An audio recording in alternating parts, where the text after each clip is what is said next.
Good evening, everybody. Welcome back to the Blind Gooner. Welcome to the preview of Leeds versus Arsenal, and it's going to be a very, very interesting game. The Premier League is back. No more international football for a while, which is always good because I can tell you something. International football is incredibly boring. But with me this evening, I've got two guests. One's currently on mute, browsing RedTube, but one's here. The first one here is Kevin. How you doing, Kevin? Yeah, I'm good, Daniel. It's going well. Yeah, the same old things like I just mentioned a few hours ago in regards of this lockdown and stuff. But on the flip side of things, I'm glad that football is back, Premier League is back. International football has been kind of ridiculous actually, but it will be always good to see any Arsenal players involved in international football, especially with our brightest talent, which is Saka.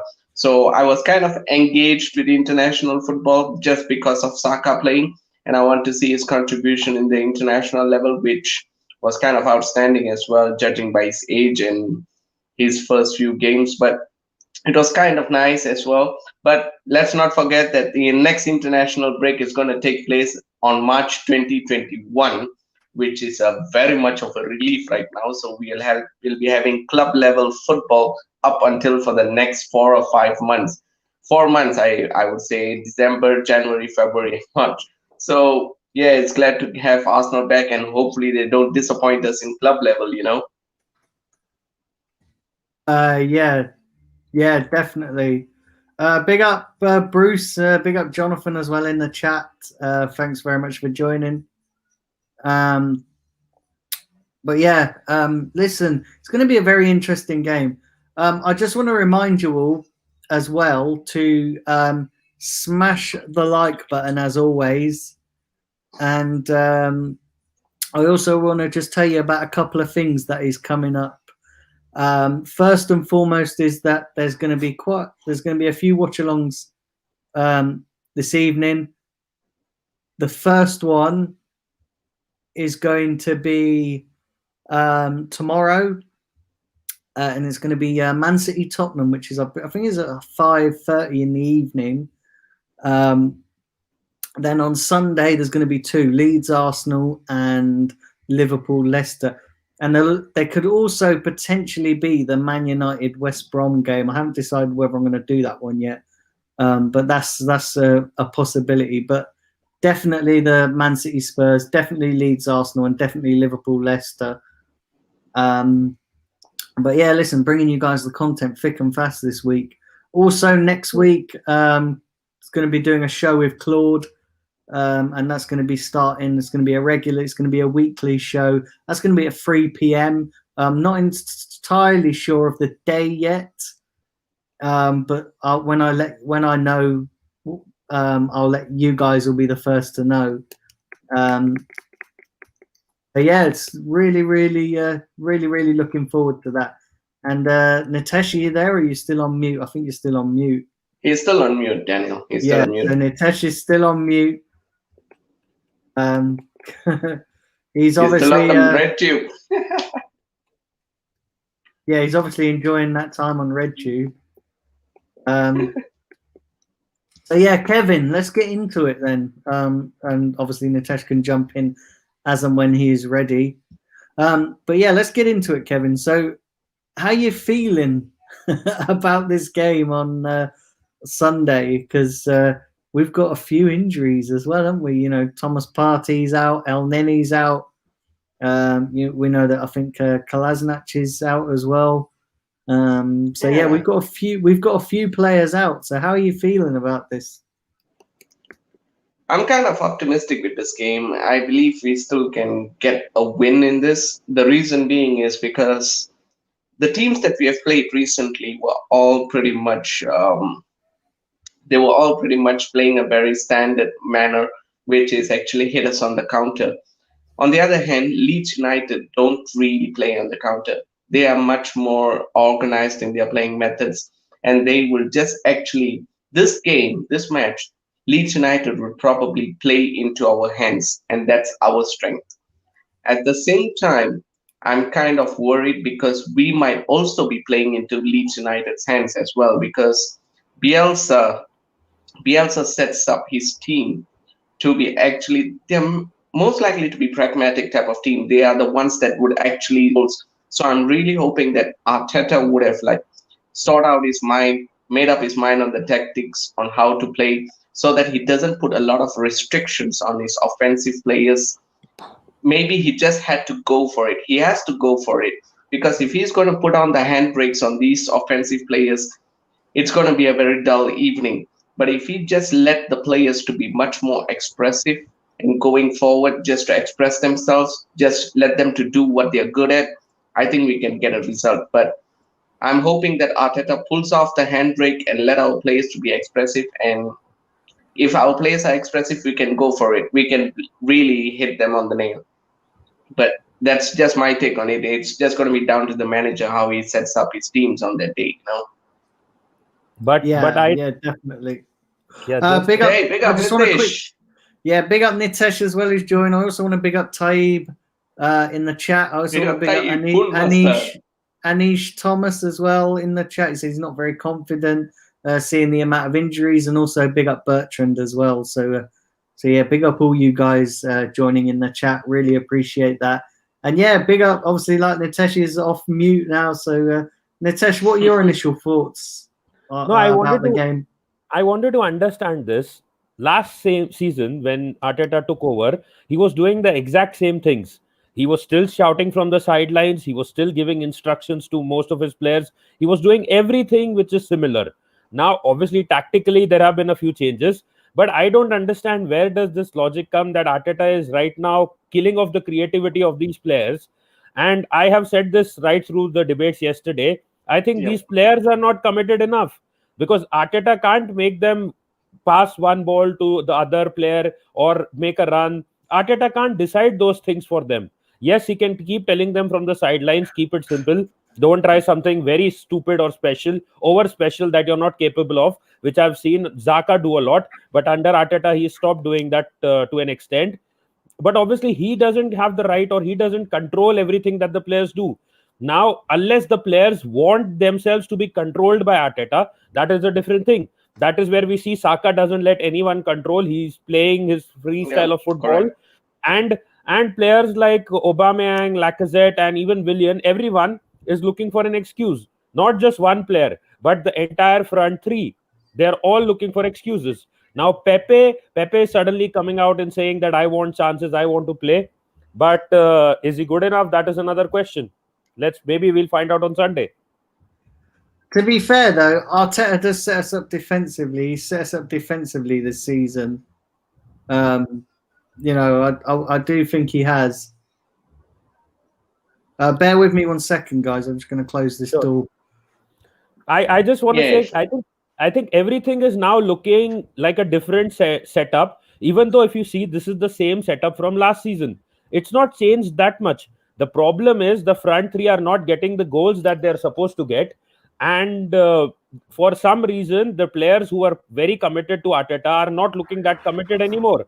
Otherwise, Kevin, if you honestly see, do you see that much of a difference from the setup from last season that Arteta had?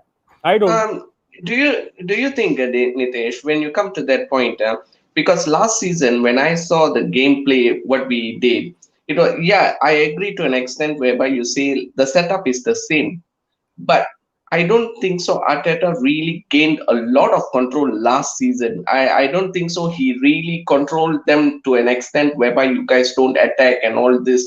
I don't think so, because defensive side we were conceding goals, silly goals. We were conceding silly and stupid goals at all. Right now we are not even conceding that silly, stupid goals and all this madness of moment of madness from our defense. We hardly see it. Maybe one or twice, a few times, that's it. But last season we were constantly seeing it. But on the flip side of things, last season we were attacking. The players were much more expressive. No, we will keep on saying why Aubameyang was not tracking back last season. We will keep on saying why Lacazette was not coming back and recovering the ball. Why is no one doing this? That was the problem last season.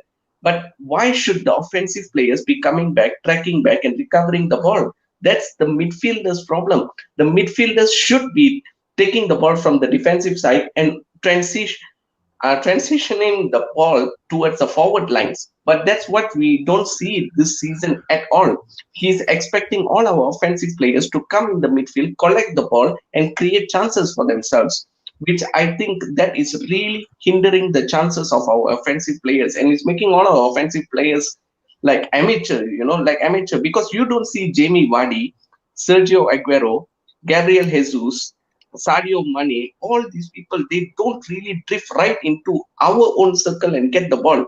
Even if they do that also, there'll be one or two players further ahead of them. Because in spite of the fact, when you see like Salah coming and recovering the ball from midfield area, Sadio Mane will be ahead of him, which makes the counter attack much more effective. But our players, at one point against Aston Villa, you saw our entire 11 in our own half. That absolutely make no sense. How are you going to counter attack? How are you going to score goals? How are you going to make any of our offensive players free to go forward and score goals? That's the problem I'm seeing with Arteta selection here. No, I will just say two things to that. First, one, the most of the names that you mentioned are strikers, and they are supposed to be the last front man. So if that is the case, in our case, it has to be Lacazette. It doesn't have to be Aubameyang. It doesn't have to be Willian. The other thing is, much like Unai Emery, Arteta is expecting that the wingers will fall back and also carry the ball. But unfortunately, Aubameyang does not remember how to run with the ball, and Willian is obviously he's not been able to. I don't think he's at full fitness so far. I think he was at full fitness when he came into the Fulham game. He got injured after that. I think his fitness is currently a problem. So the other thing that I'm also wanting to add there, one more thing is that when you see overall the transition players, the only one that we have right now is Thomas Partey, and we had Guendouzi who we let go of, which we kept saying yesterday whole day long. So we do not have those transition players. OR could have been one. Thomas Partey is one. Granit Xhaka can't transition.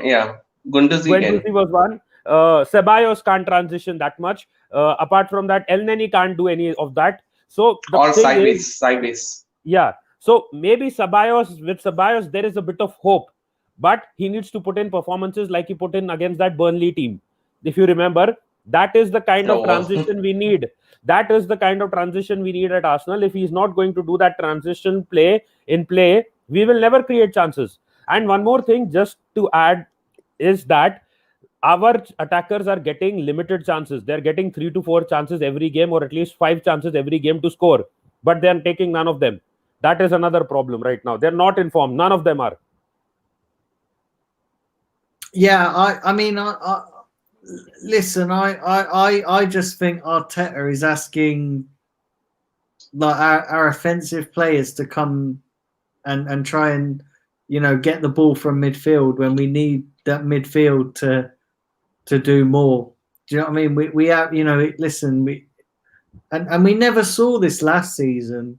Do you know what I mean? We never saw that's that. The thing, yeah, we never saw this last season. So why this season? Last season we were a lot more creative,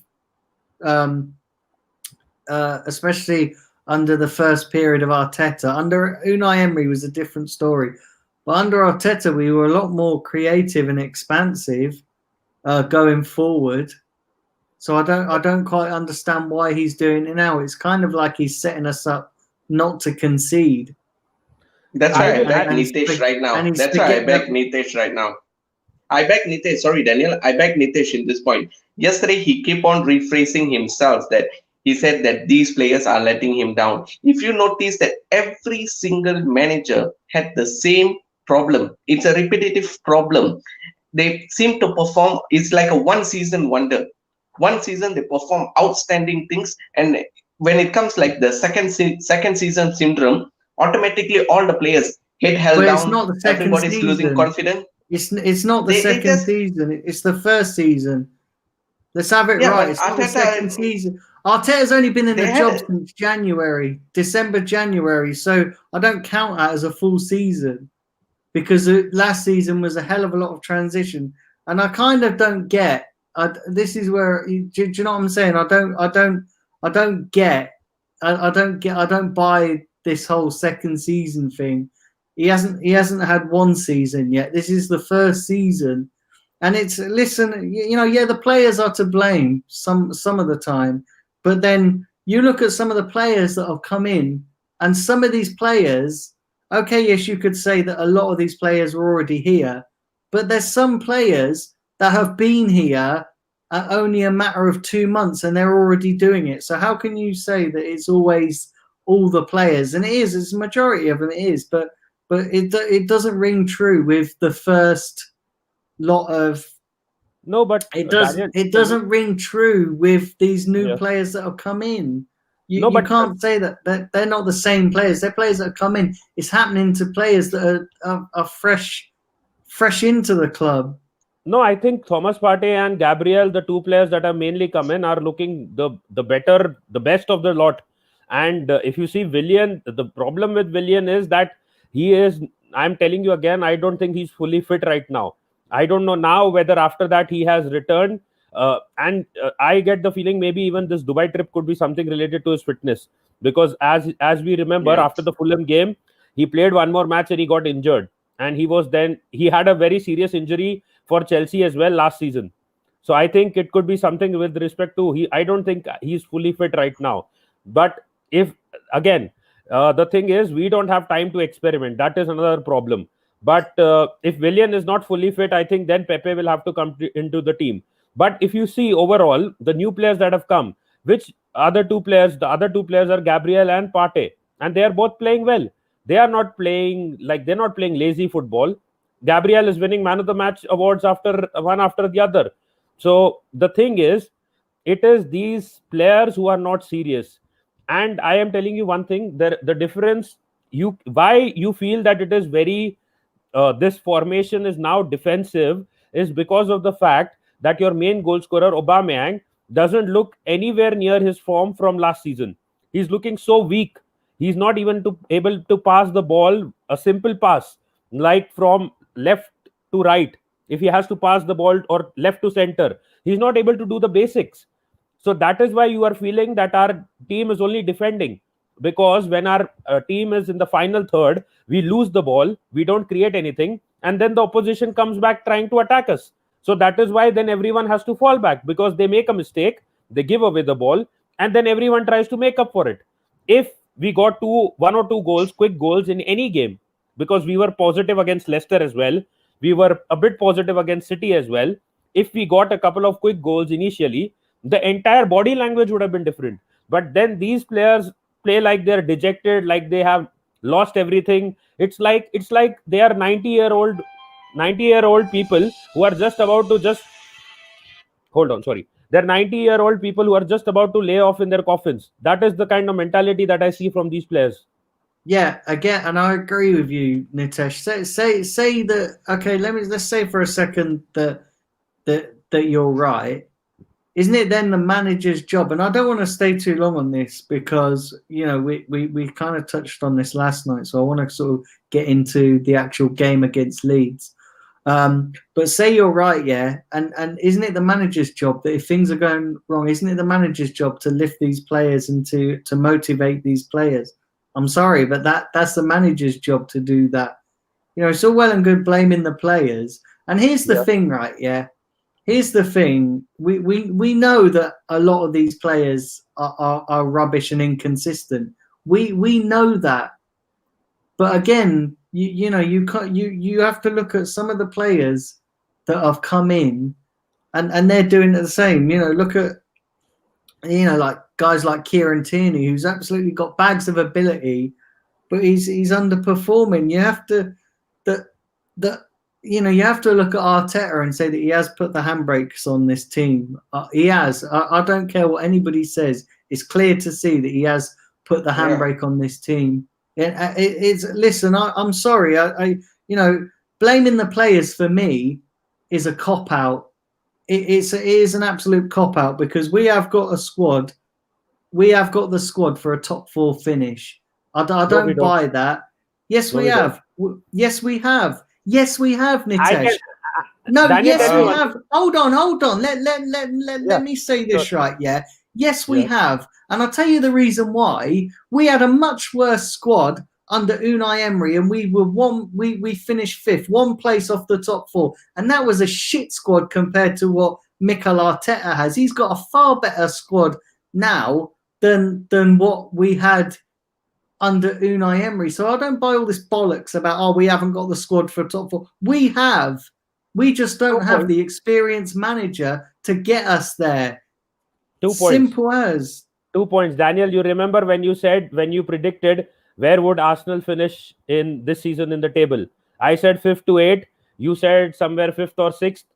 And I don't know about Kevin, but a lot of other people also said definitely not top 4. So everyone knew before the start of the season, despite getting Thomas Partey, that we need more players and this squad is not good enough to finish in the top 4. Suddenly, I don't know how the fan base is saying that we are good enough to finish in the top 4. On paper, Nitesh. Okay, yes, hold on. I predicted, that we would finish out the top 4. Yeah, I predicted that. But on paper, when you look at that, we do have the squad.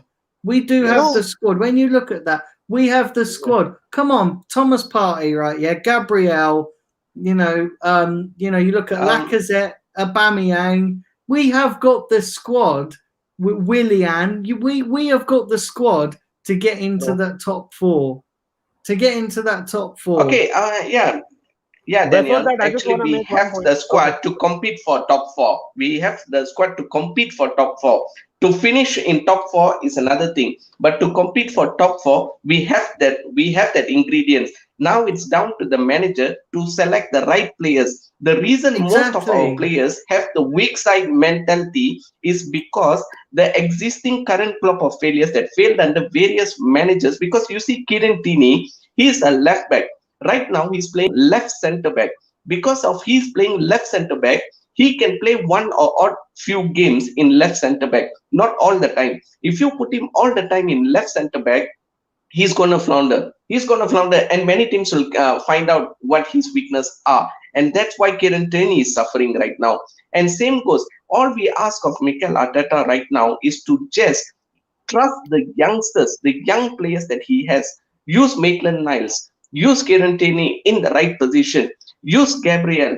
Okay, since Saliba is not in, exemption. Put David Luiz in there. And then the midfielder, recall Emil Smith-Rowe. Because let's not forget, Unai Emery used Emil Smith-Rowe before. And ever since Arteta came in, Emil Smith-Rowe was nowhere near the damn squad.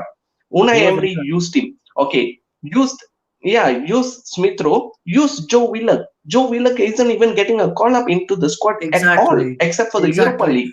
So use Joe Willock. Use Thomas Partey in there. Use Ceballos in there. And then the front three, use Saka. And Martinelli comes back, use him as well. Use Aubameyang, Lacazette. I think that it's not a miracle for them to just accomplish this, but Arteta keeps trusting the old guards. That's the problem. And big up to Grant as well. He said a lot of us said we're not getting top 4 because we got Arteta as manager. If we had a manager, a more experienced manager, he would pick the best 11 to get top 4. And I think there was another comment here as well. I think it was Jonathan. Was it Jonathan? I can't remember. Hold on, let me go find it. Anish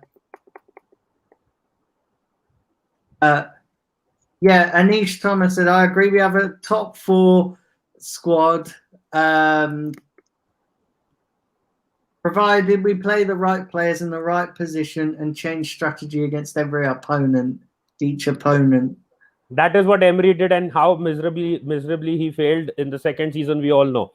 And the second thing is, no, we don't have a top 4 squad. We can compete for it, which every realistically team can do. But the fact of the matter is, Chelsea, Liverpool, City, Spurs, the way that they're playing, they look highly likely to finish in the top 4. There is the, you can say, unpredictable Manchester United as well. Yeah, why is that?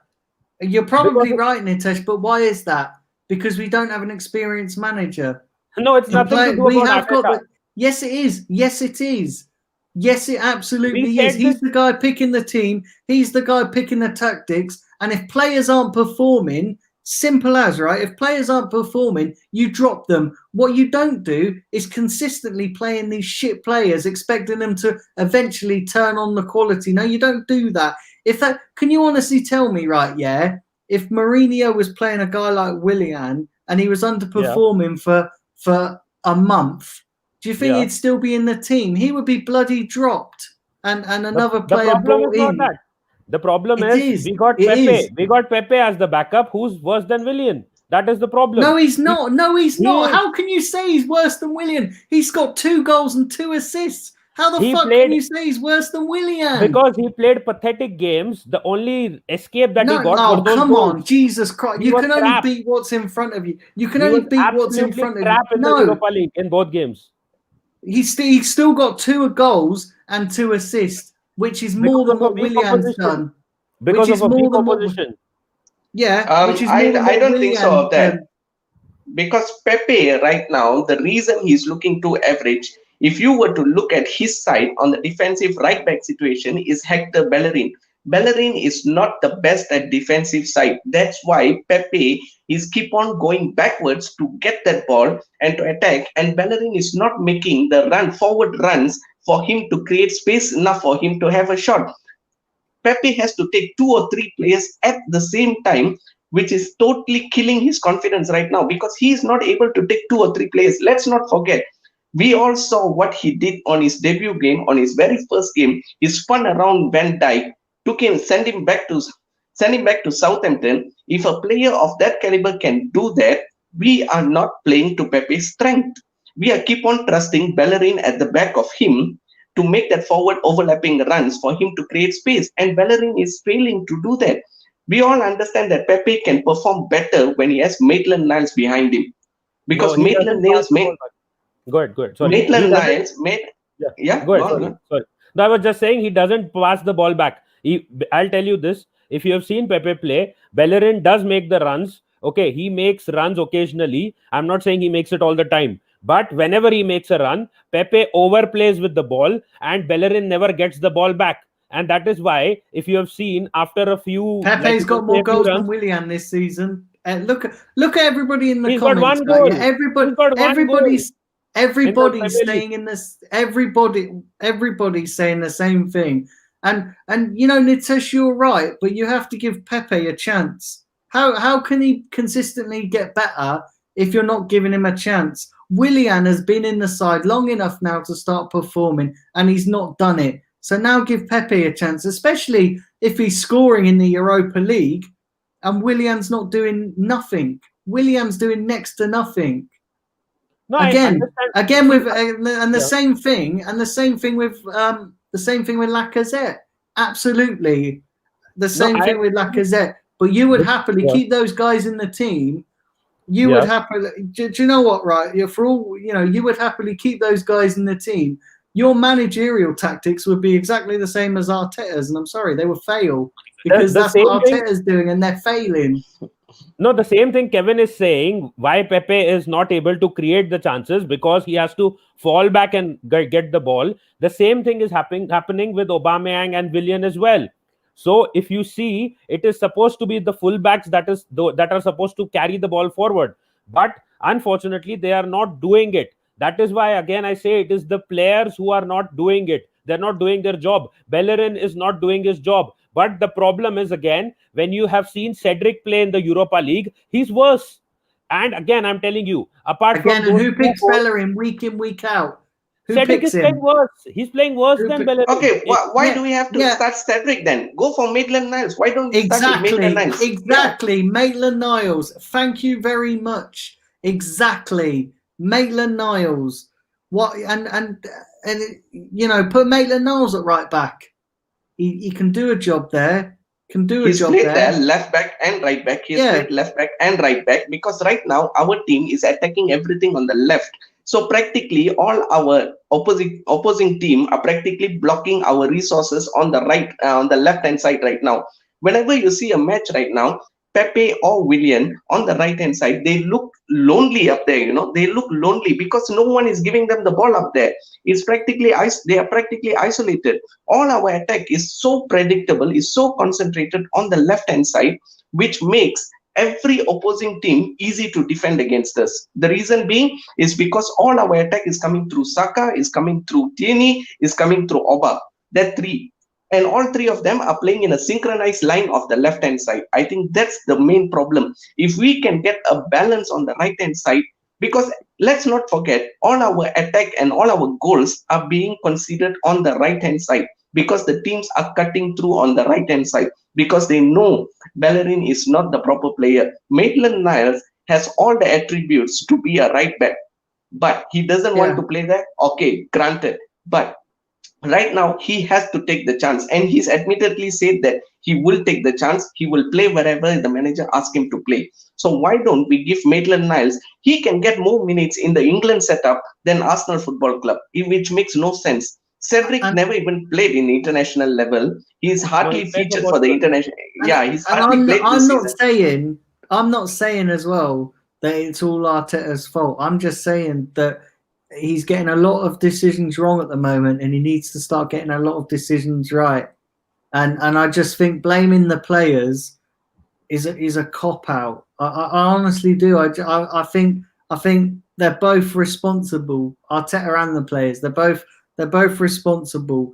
But again, it comes back to, listen. I'm sorry, but the buck stops with Arteta, because he's the one picking the team. He's the one not changing it when things are going wrong.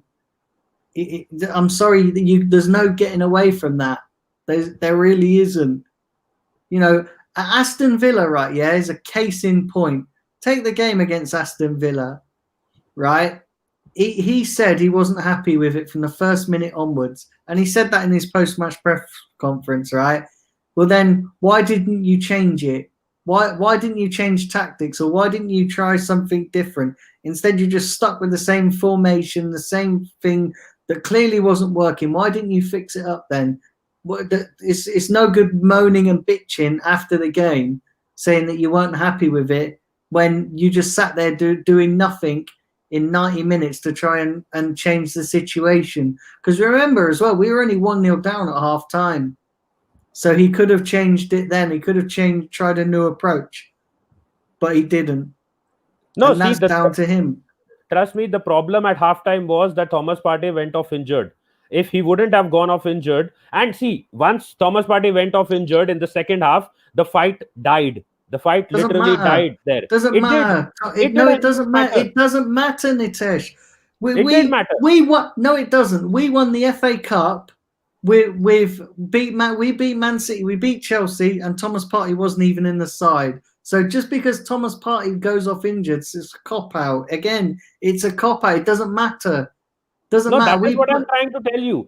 You are saying that the players who have come in have not made a difference, or they are also playing like the other players. No, as soon as Thomas Partey went off injured at halftime, that changed change the everything. system then. Change the system. No, I'm saying the fight died there itself.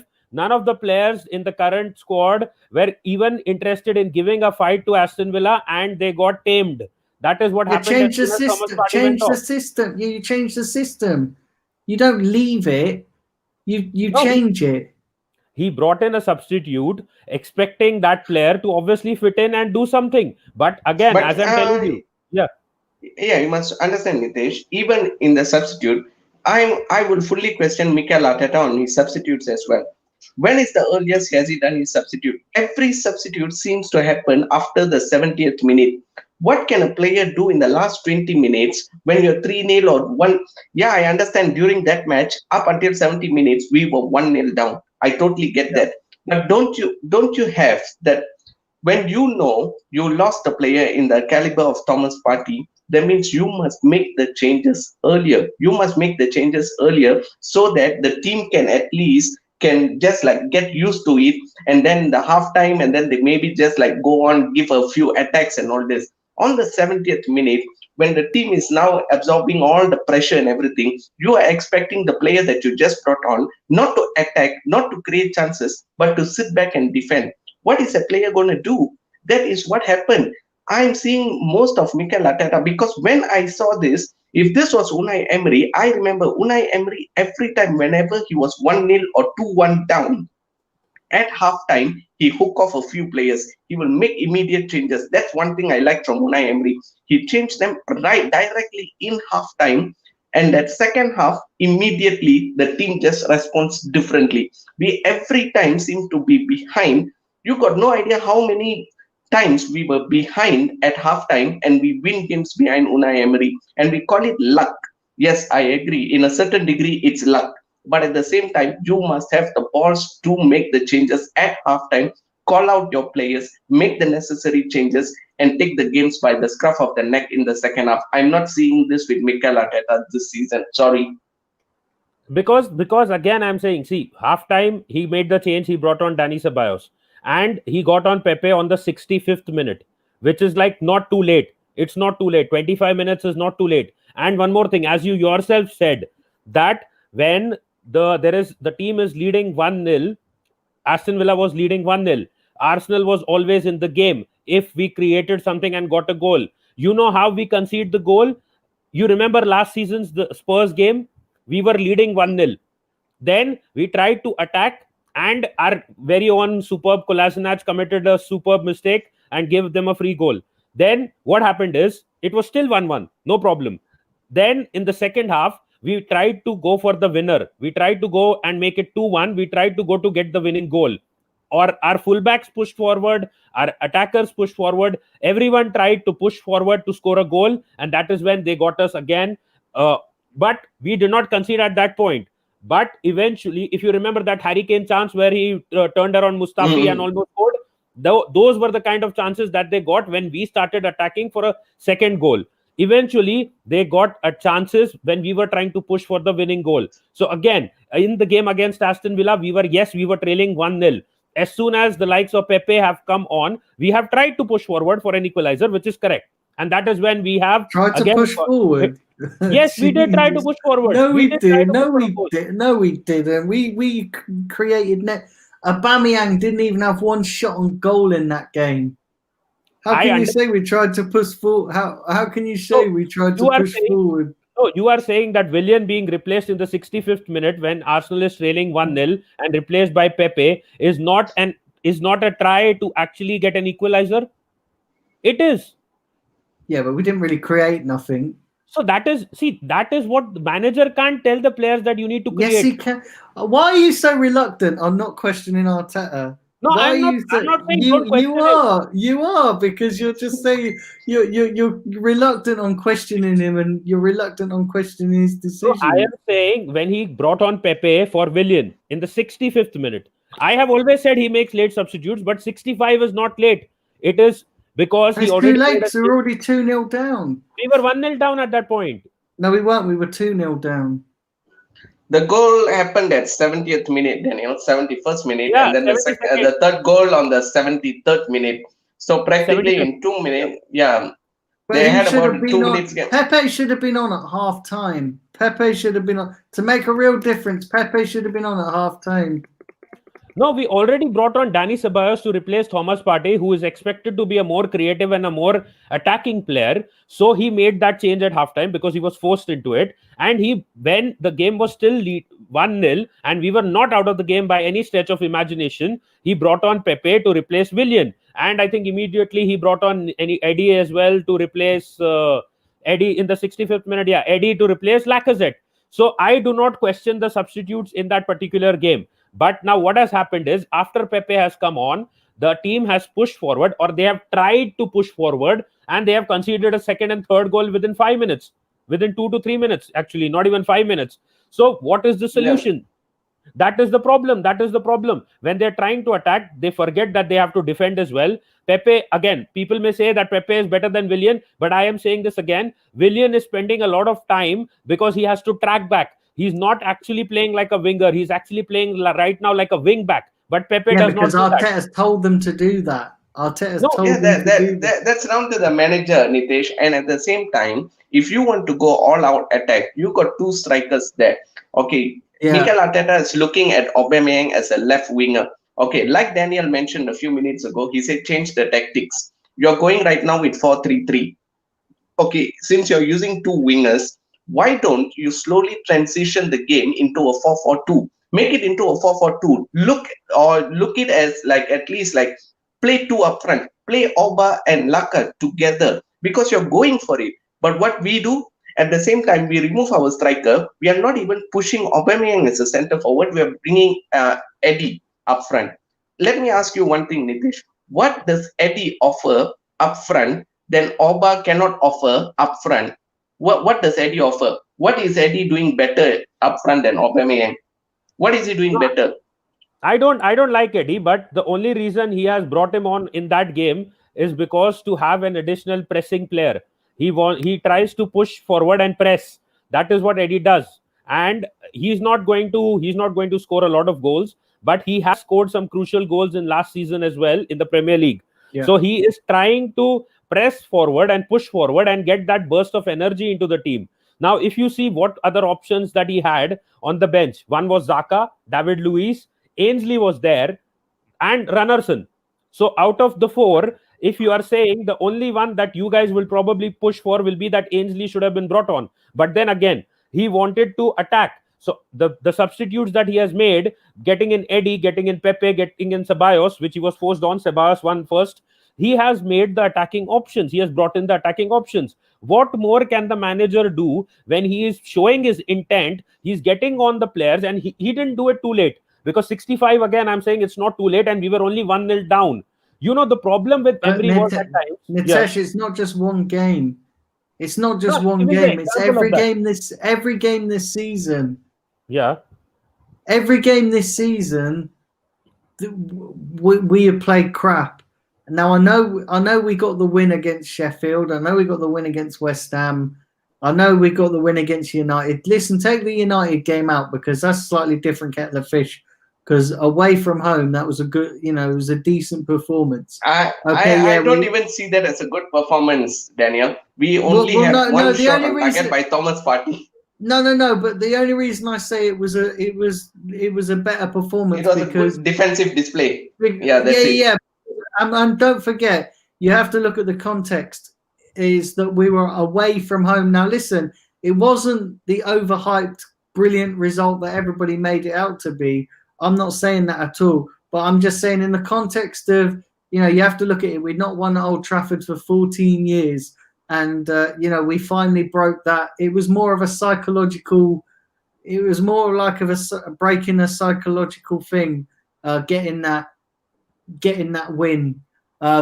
But when you look at the Sheffield game, you look at West Ham game, although we won those games, the performances were poor.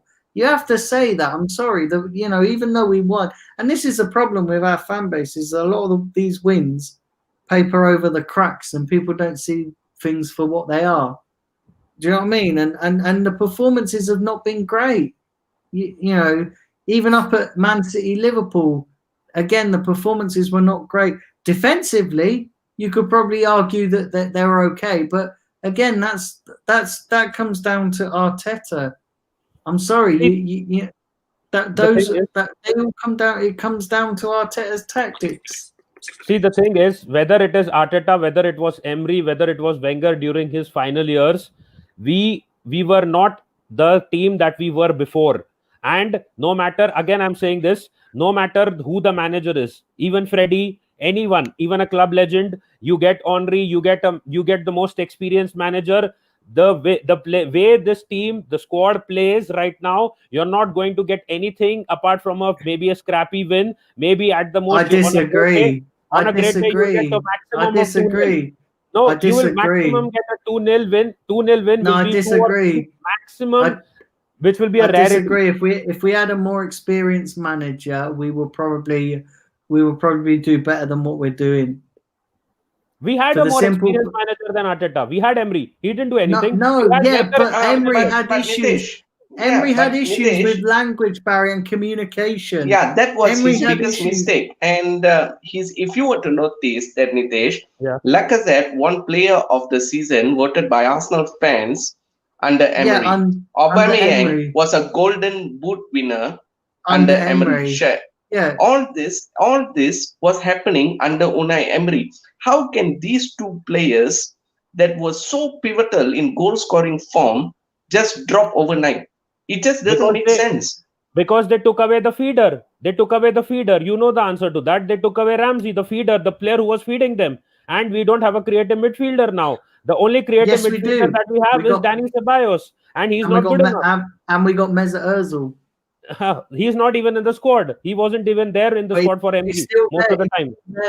Still there. He's not going to play. Everyone knows he's not going to play. So talking about the squad that is playing, we don't have a creative midfielder. We never replaced the creative midfielder that we needed. And any actually, manager, yes, we do. yeah, Yes, we do as well. Because I've just thought you could put Willian there. you So- can. That is the thing. That is the And thing.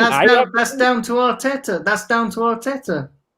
Yes, I agree with that. I am saying that a you more could help. experienced manager, and I want to kind of move on from this in a minute because we need to start talking about the Leeds game and how we can improve things. But that comes down to Arteta. If we had a more experienced manager, he would play Willian there. Hold on, try and get the best out of him. The season has just started. It's like 10 games in the Premier League. He's already transitioned from a 3-4-3 to a 4-3-3. And we've lost 4 and won 4. And the games that we've won, the performances have been crap. See, I said this before as well. He is going to experiment with the formation this season. And that was one of the reasons I said why we will not finish in the top 4. Now, why he is experimenting with the formation is because from a 3-4-3, he's sticking with the same shit. No, he's not experimenting. From the 3-4-3, he's slowly transitioning into the 4-3-3. And what that does is he's not though, is he? He didn't do that. He didn't do that against dynamic formation. He didn't do that against Aston Villa. It is a dynamic formation. He didn't do that against Aston Villa. He didn't do that against Aston Villa, and he did exactly. So how can you say he's transitioning? He's not even trying. I'm saying he's slowly transitioning into the 4-3-3 because of the fact. Jesus Christ! If he waits any longer, we're going to be out of everything, and it's going to be too late. So it must be the slow bloodiest transition I've seen in my whole entire life. No, if you see the fact that Lacazette now has reduced the number of times that he has to fall deep into the midfield, which is showing that the dynamic formation that he's playing is actually slowly having its effect. Lacazette is trying to now stick to the box, and the likes of Thomas Partey and co are trying to feed the ball to the strikers. So it is a slow transition which will take time. That is the thing. Arsenal fans think that it's going to be a miracle and it will happen overnight and that we'll start winning the Premier League again. We don't have time. We have time. We need to be patient. We need to be patient. Nitesh, we have been out the Champions League. We have been out the. Now hold on. We've been out the Champions League since 2017. I think it might be 2017. We can't afford to be out the Champions League any longer. Also, we have not won a Premier League since 2004. Yeah. How patient do we need to be? A more experienced manager will get top 4 with this team or win the Europa League. I will tell you one thing. We did a video I did with Igal. So we discussed comparing our midfield to the Premier League's midfield. Okay, all teams. Arsenal was in 10th or 11th place in terms of how good our midfield is. 10th or 11th. Are you imagining that? And then fans are saying that we want top 4. It's not going to happen like this. Even with Thomas Partey, we were in 10th or 11th place in terms of how good our midfield is compared to the other teams. So that is the thing, that it is not going to happen. This group of players can get top 4 with the right manager. No, they can't. Yes, they can. Yes, they can.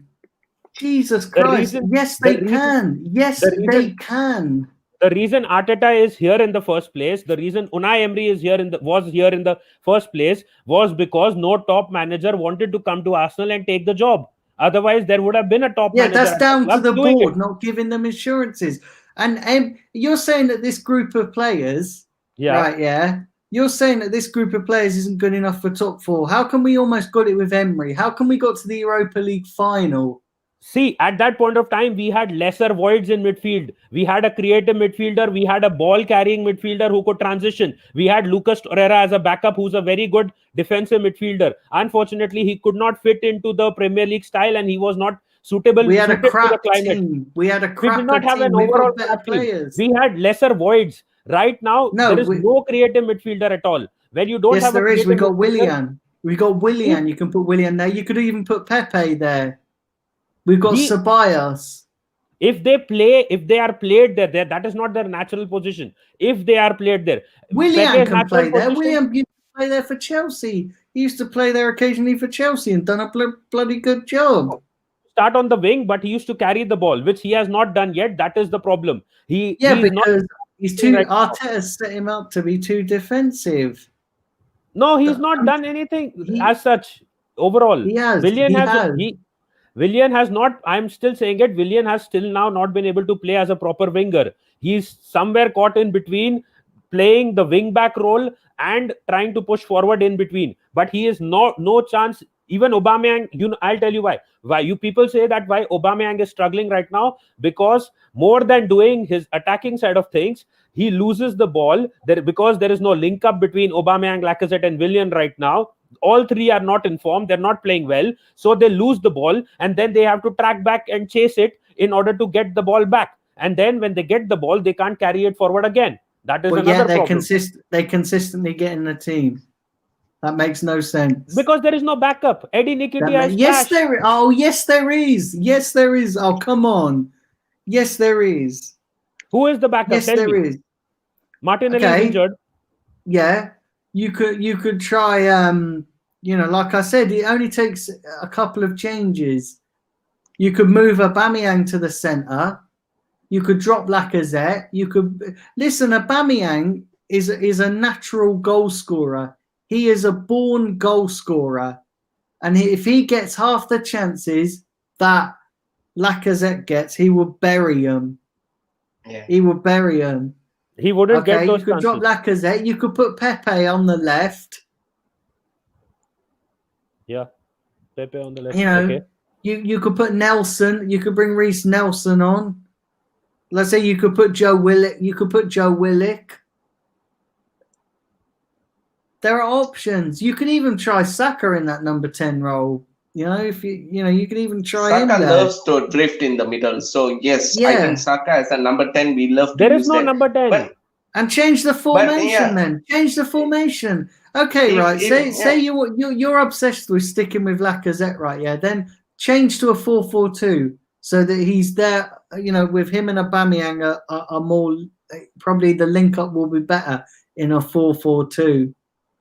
But the problem is Aubameyang is supposed to be coming as an inward forward towards the center, but he's not. That is the problem, because when the crosses are coming on for Aubameyang, they are pushing him wide into the corner. See, the problem is, again, this system is not a total failure. The problem is the players are supposed to. It is a failure. It is a failure. Aubameyang is supposed to drift in from the left hand side. He barely does it anymore. Shall I tell you why it's a failure? Yeah. I've got several things to tell you why it's a failure. One, it's a failure because we've not scored an open goal since the Sheffield game. And secondly, we're not Aubameyang had one shot on goal in the whole of the, not even one shot on goal in the Aston Villa game. That's why it's a failure. And that comes down to the manager. If you don't have the players to play that system, then try something new. You don't persist with that if you know that the players can't play that system. See, the thing with Aston Villa was we definitely needed to play the 3-4-3 without a doubt. Because forget about Aston Villa, Nitish. How about Dundalk? We played Dundalk, but Aston Villa. Hold on a second. Hold on a second, right? Yeah, you're saying that we need to play 3-4-3 against Aston Villa. No, you don't. That's too defensive when you're at home. When you're at home, you need to be on the front foot, taking the game to the opposition. Away from home, I agree. You could probably, because away from home is different. But when you're at home, you need to set up as the offensive team. You don't need to set up as a defensive team when you're the home team. You're there to try and take it to the opposition. No, but you have to nullify the Aston Villa midfield. That is the problem. You need to do that. That is the main reason you need to play for a 4-man midfield, because when you play a 3-man midfield, you will always get caught up on the attack or the counter attack against an Aston Villa team which has a strong midfield. And that is why you definitely need to play a 4-man midfield against such a team which controls the game right through the midfield. They don't do it from the front line. They don't do it from the back. They control the entire game from midfield. So it is obviously necessary that you put a 4-man midfield rather than a 3-man one. Unfortunately, if the team doesn't deliver, that is another thing. One more thing. Till the first half, it was 1-0, and the goal came from a mistake by, I think it was Bellerin. So that was how we conceded the first goal. It wasn't as if they destroyed us in the first half or something like that. They capitalized on a mistake, and we were still in the game in the first half. Unfortunately, Thomas Partey has gone off injured. Otherwise, we could have still made a comeback into the game in the second half. But after Ceballos has come on, the game has totally been one-sided. It's been all Aston Villa. It's gone into their hands, and that is what it shows the difference, that the current set of players which were already there from last season don't have the willpower or the desire anymore to actually fight and win. They don't do it. Thomas Partey, Gabriel, these are some of the guys who are actually the game changers. And that is what it is clearly showing right now. Yeah. That was long, man. That was everybody, long. Everybody in the chat is arguing. Yeah. So no one. Jesus Christ. John the Reverend Knight says, no wonder Nitesh is speaking like this. He's getting the Igal propaganda. Listen, Igal's just another Thai with a Canadian accent. Do you know what I mean? That's the only way I could. It's the only way I can sum him up. He's just Thai with a Canadian accent. That's the best way of summing Igal up. He's just Thai with a Canadian accent. The only reference I used him for was saying that we were discussing the midfields, and Arsenal's midfield was out of the top Premier League teams. It was in 9th or 10th place in that list. Like, that's how bad our midfield is right now.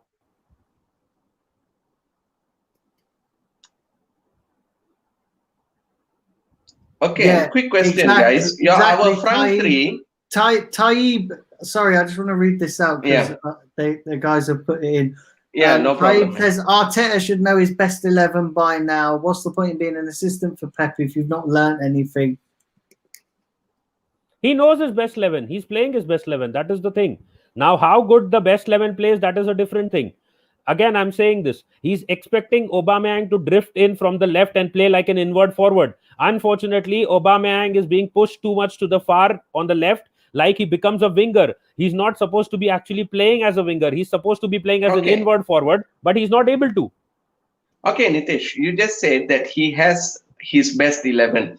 Can you name those best 11? Because if everybody says, because practically every Arsenal fan has mentioned that they can't even say the first 11. They only know 4 or 5 players. But if you were to compare between Chelsea, we can name at least 9 players out of the 11 out of Chelsea. United, we can name 8. But not Arsenal. Arsenal every time constantly changes. That's the problem, because he doesn't know his best 11.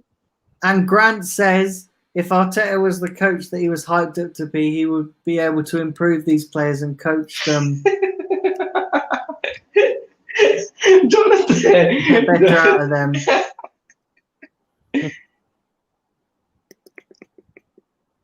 No, but he did coach them.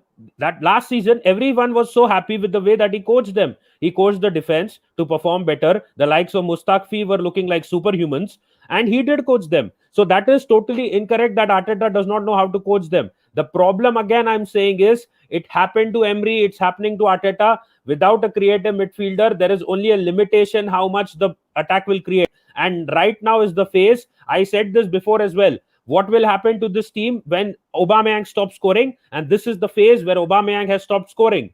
And now we can see what is happening, the problem. Jesus Christ, sorry. I've got to read this out. Pep Project, Anish, I love that. Pep Project, Reece Nelson, Pep Project. No, I've got to read this. Jonathan FC says, don't mean to be disrespectful, but Igal thought Van Persie came for our academy. Yeah, I saw that. Academy. At least Ty knows the club better. I don't know about which video he did on that. Igal did mention, he said that Van Persie came out through our academy. He didn't know that Van Persie came from Feyenoord. He didn't even know that. He said Van Persie came from our academy. I got no idea when did that happen. I was like thinking, did I support the wrong club or what? Oh, I have no idea. Yeah, and that's the other thing. Anish said, remember the whole story that Arteta transformed Raheem Sterling. Why isn't he doing the same with Pepe or Willian?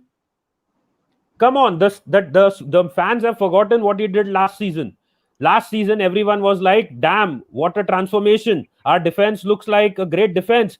How did he do that? How did he bring that change about in Mustafi? How did he make David Luiz look so good? How did he do this? How did he do that? Now, because the results aren't coming, the fans are like, no, he can't even coach. He can't even do this. He's not doing that. That is not how Okay. things work. Anish Thomas Okay. says, name Nitish. one player, just one Yeah. player that has improved under Arteta. Okay, right now, I think David Luiz has improved under Arteta. He has definitely No improved. one. No one. No one. Really? Nitish. No one. No Really? one. At least Hey, if let you me were tell to you. say, Let me tell you. I'll name one Yeah. player. I'll Yeah. name one player, but he's at Aston Villa and he's their number one goalkeeper. and we sold him. Yeah. Yeah. Martin has improved under Arteta, and I think even Saka is becoming more responsible under Arteta. I don't see him going in the decline. The problem is one thing. The problem is if people are counting improvement in terms of assists, if people are counting improvement in terms of goals, you don't see it because our front three are not performing. That is the problem. If you are seeing in terms of maturity, in terms of how he is handling the play, how he is controlling the play, I think Saka has a lot more creative freedom, and he is the one who's actually expressing himself, as you said before as well. So that is, according to me, it is an improvement. It won't show in the numbers until the other players actually link up with him and start scoring. Those three players up front are not doing their job. That is the problem. The day they start linking up with Saka, he's doing his part. He's at least doing his part. And probably if Martinelli comes back, you may see that difference convert into numbers as well. Okay, Nitesh, but you say that Saka, all these players actually improved under Unai Emery. I'm not praising Unai Emery here, because if you were to see, all these players played well. Saka, when you say Saka, like I said, he's being expressive. He's not like telling, okay, you're asking me to do this task, I'm gonna just like do what I feel like. He's not listening word to word of the manager. I don't think so. He's listening word to word, because practically our players are like bloody robots. They just listen word to word. Okay, the manager asked me to run here, I'm going to run here. I got no bloody senses. I got no sense of awareness. This is what our players look like. But Saka, on the other hand, he's different. If the manager asks, he anticipates everything. He anticipates. If you were to look at that game against City, practically all our players were running like headless chickens. And Saka was the only one taking on a few players, and he was the only one having shot after shot after shot. An 18-year-old kid is teaching all our senior and massive earners at the club on how to take pop shots and how to do things in a very expressive. He's enjoying his football. He's taking it like a street football. He's enjoying his football. What is Aubameyang doing? Yeah, I question him. I will call him out because he's not expressing himself. Where was that same freedom when he did it last season? Because we all know what he's capable of. We all saw what he did against City in Wembley. Where was that? Where was that? I tell you, if that same team that played in Wembley, if we put that same team that played against Etihad, we would have beat the shit out of them, honestly. But what we did was Saka was the only one, yeah. Yeah, so I'm just adding. Let's have a little time out because we need to no, I talk just about want to the add Leeds one thing game. to agree with Kevin. I am we agreeing are. with you. They are all headless chickens. They are all headless chickens. That is why I'm blaming them. We will continue this. That's it. Done. We will continue this, but let's have a little time out and talk about the Leeds game because we've been going for an hour and we've hardly touched upon it, which is bad for a Leeds preview. So. I just want to remind everybody to hit the like and that's how important subscribe. I just want to remind everybody to hit the like button and subscribe. And also, John the Revenant, if you're still watching, I've DM'd you the link in Twitter as well. So, oh man, this is gonna get better. I am happy. So, yeah. I am happy you sent him the link. You know why? Because the topic of debate that I have after we are done with the preview side of things, that we need John for that. But yeah. So yeah, the Leeds game. What would you do to change things up then against Leeds? So we've been critical of Aston Villa. Listen, there is going to come a point where we have to move on from that. So what would you do to change things up against Leeds? Me or Kevin? Go on, Nitish. Go on, Nitish. we don't have to do too much because we're already forced into the fact that Thomas Partey is injured. He's not going to play. What? He's not going to play. Oh my Hold on. God, Jesus Mohammad Elneny is Christ. not going to play. Mohammad Elneny is not going to play. Thomas Partey is not going to play. So these two guys are already out. So Granit Xhaka and Dani Ceballos automatically come into the team. So we can't do anything about it. It's a natural process which we have to now follow. They will both come into the team. And I would still continue and see what our front three does with Dani Ceballos and Granit Xhaka playing in the midfield. And if the performance in the first half is as bad as Aston Villa, then probably at halftime I will try and give Pepe 45 minutes to make an impact. If he's able to do that, then great. If he's not able to do that, back to the Europa squad, you little brat. Serious? Oh man. Yeah. He's So not played well in who will be on your right hand side? Because Willian, based on what he has done, Yeah. of course, like traveling overseas and all this, but okay, I'm not sure that he's going to play or not. But considering the fact that William doesn't play, so will you play Pepe from the start, or will you be still insisting him to come up from the bench? If Willian is not available and he's not being played, I would play Willock on the right hand side and Pepe as a substitute. Pepe has not played well in the Europa League games. I repeat this. In Yes, both he the games, has. he was Oh crap. my God, No, Jesus. he was I thought I was absolutely the crap. I thought He I was was the absolutely blind. crap in both I games. thought I was the blind gooner. Jesus Christ. Nah. Jesus Christ. Pepe was But absolutely crap. why don't So- you try Reece so- Nelson on the right hand side? Why I Joe don't Willock think there? because Willock is the informed player right now. He's played well in the But Joe Europa Willock League was game. playing in the center of the pitch. He wasn't playing on the right hand side. Yeah, but he can play in all those roles. He's also kind of a versatile player. If you see the playing as a striker, I think he was playing as a striker in the Europa League. So that was another versatile style of play. And the Bobby Firmino Mo Salah bandwagon is here. Jesus Christ. I can't believe. I can't believe. Like I said, I thought I was the John. blind gooner, but obviously, Yeah, he's been talking to Igal too much. It's sunk in a little too deep, I think. What does Igal have to do with the fact that Pepe was crap in the Europa League? You won't blame Arteta for nothing. You're like, it's the players, but he picks the players. He keeps picking the same No, players all the time. this is exactly what happened with Emery.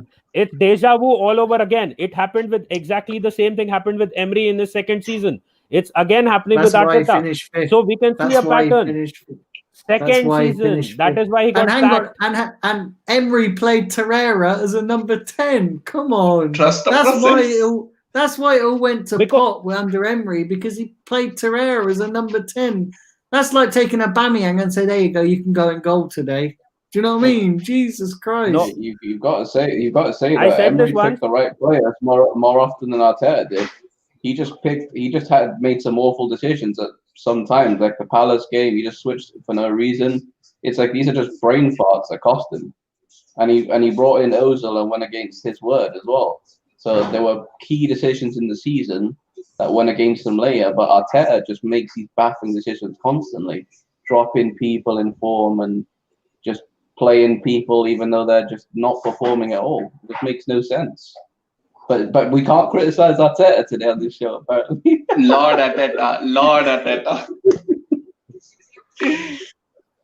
Yeah. I didn't say that. You are putting words in my mouth. I didn't say that. Ref. Hashtag Hail Hydra, Hail Arteta.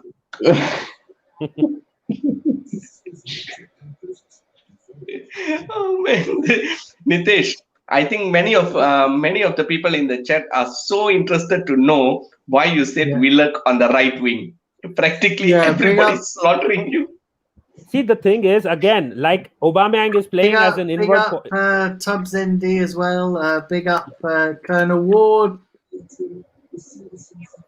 Have you seen? If you saw the game in the Europa League where Willock was started as the center forward, even though his position in the formation was center forward, he wasn't playing an actual center forward. He was running all around the pitch.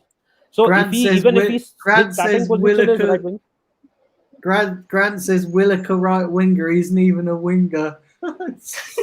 He wasn't even a striker. He was played as a striker in that game. But does that mean that he'll only stick to one place? No, he was running from the midfield and transitioning with the ball.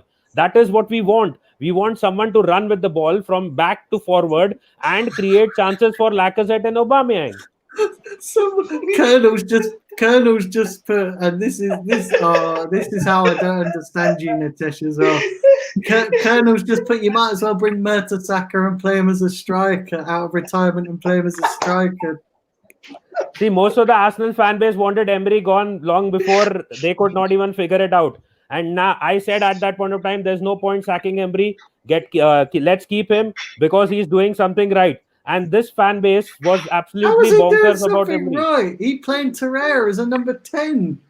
I have already told you twice or thrice, but you failed to understand the fact that at that point of time, Danny Ceballos was injured. They let go of Ramsey. Ozil was not in the squad. They didn't want him. Torreira as a defensive midfielder. When you don't have an option, you don't have an option.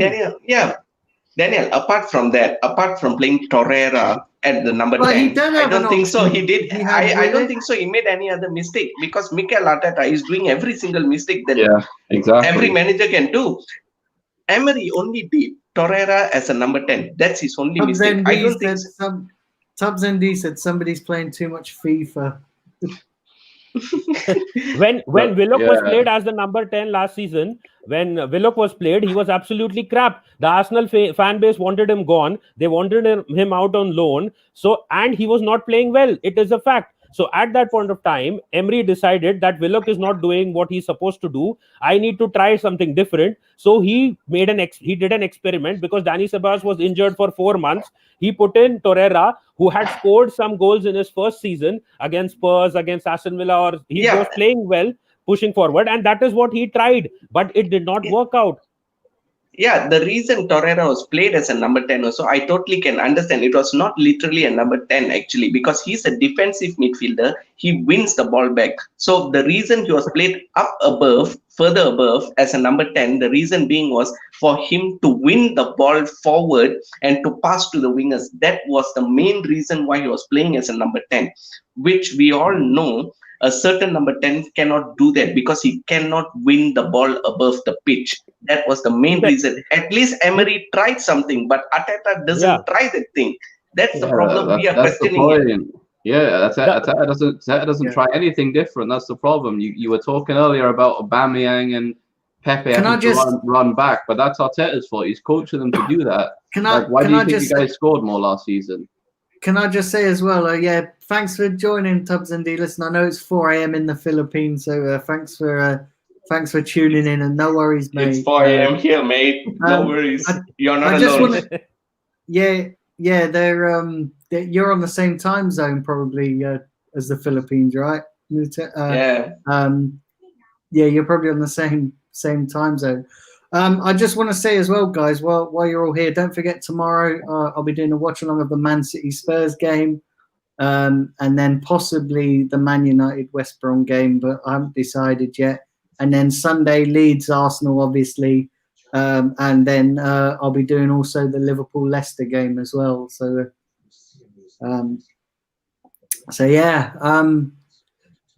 but yeah, like Nitesh, and the other thing is as well, somebody's made a comment here. I can't remember who it was, so apologies. But saying that at least Emery was trying tactics and not dropping players in form, which is what Arteta's doing. We know that, but the problem is, now he has tried. Have you seen how Eddie has played? Eddie has been so bad. How can he bring back Eddie and drop Lacazette? Eddie's worse. And now we know the solution, Tesh. You play Aubameyang down the bloody middle. Stop being It's not going to work. Bastard. It's not going to work. It worked for Borussia Dortmund. It's only been a few years. Bloody playing down the middle. Borussia Dortmund did not have they had a creative midfielder. We don't have a creative midfielder. It's the same reason as Pepe. Give it a bloody chance. Stop saying it's not going to work before you tried it. Borussia Dortmund had a creative midfielder. We do not have right now. The reason we are creating chances, whatever limited ones we have, are because of the fact that Lacazette is dropping deep into the midfield and linking up with them. We do have a creative midfielder, Willian. You can try Willian there. You could even play Saka there, but you won't do it. Yeah. Because you can play Saka. You got Joe Willock. Yeah, Willock like, is now in form. That is what also I said, that Willock should come into the team. You got Emil Yeah. Smith Rowe. so yeah, yeah, Smith Rowe. so Arteta's to blame for stubbornness yet again because he won't do it. He won't play it. He won't try and So attack it That's what anyway. I'm saying. You're saying we don't have this, we don't have that, and yes, he might not have the quality that he wants. Exactly. But But there's players there that can make do until you get that. Listen, Yeah. if you fail to do in a transfer window, if you fail to get one in the transfer window, then you have to make do with what you've got. And there are options there to see us through till January.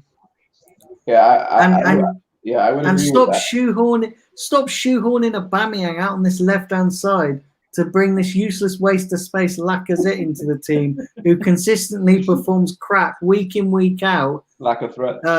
And everybody's expecting him to just come back into form. He ain't gonna come back into form. He's gonna have another shit season. He is not gonna come back into form. I don't understand all these people saying, "Oh, but these players stick with it because they'll eventually come back into form." No. And- do you think and- any top yeah. manager does that?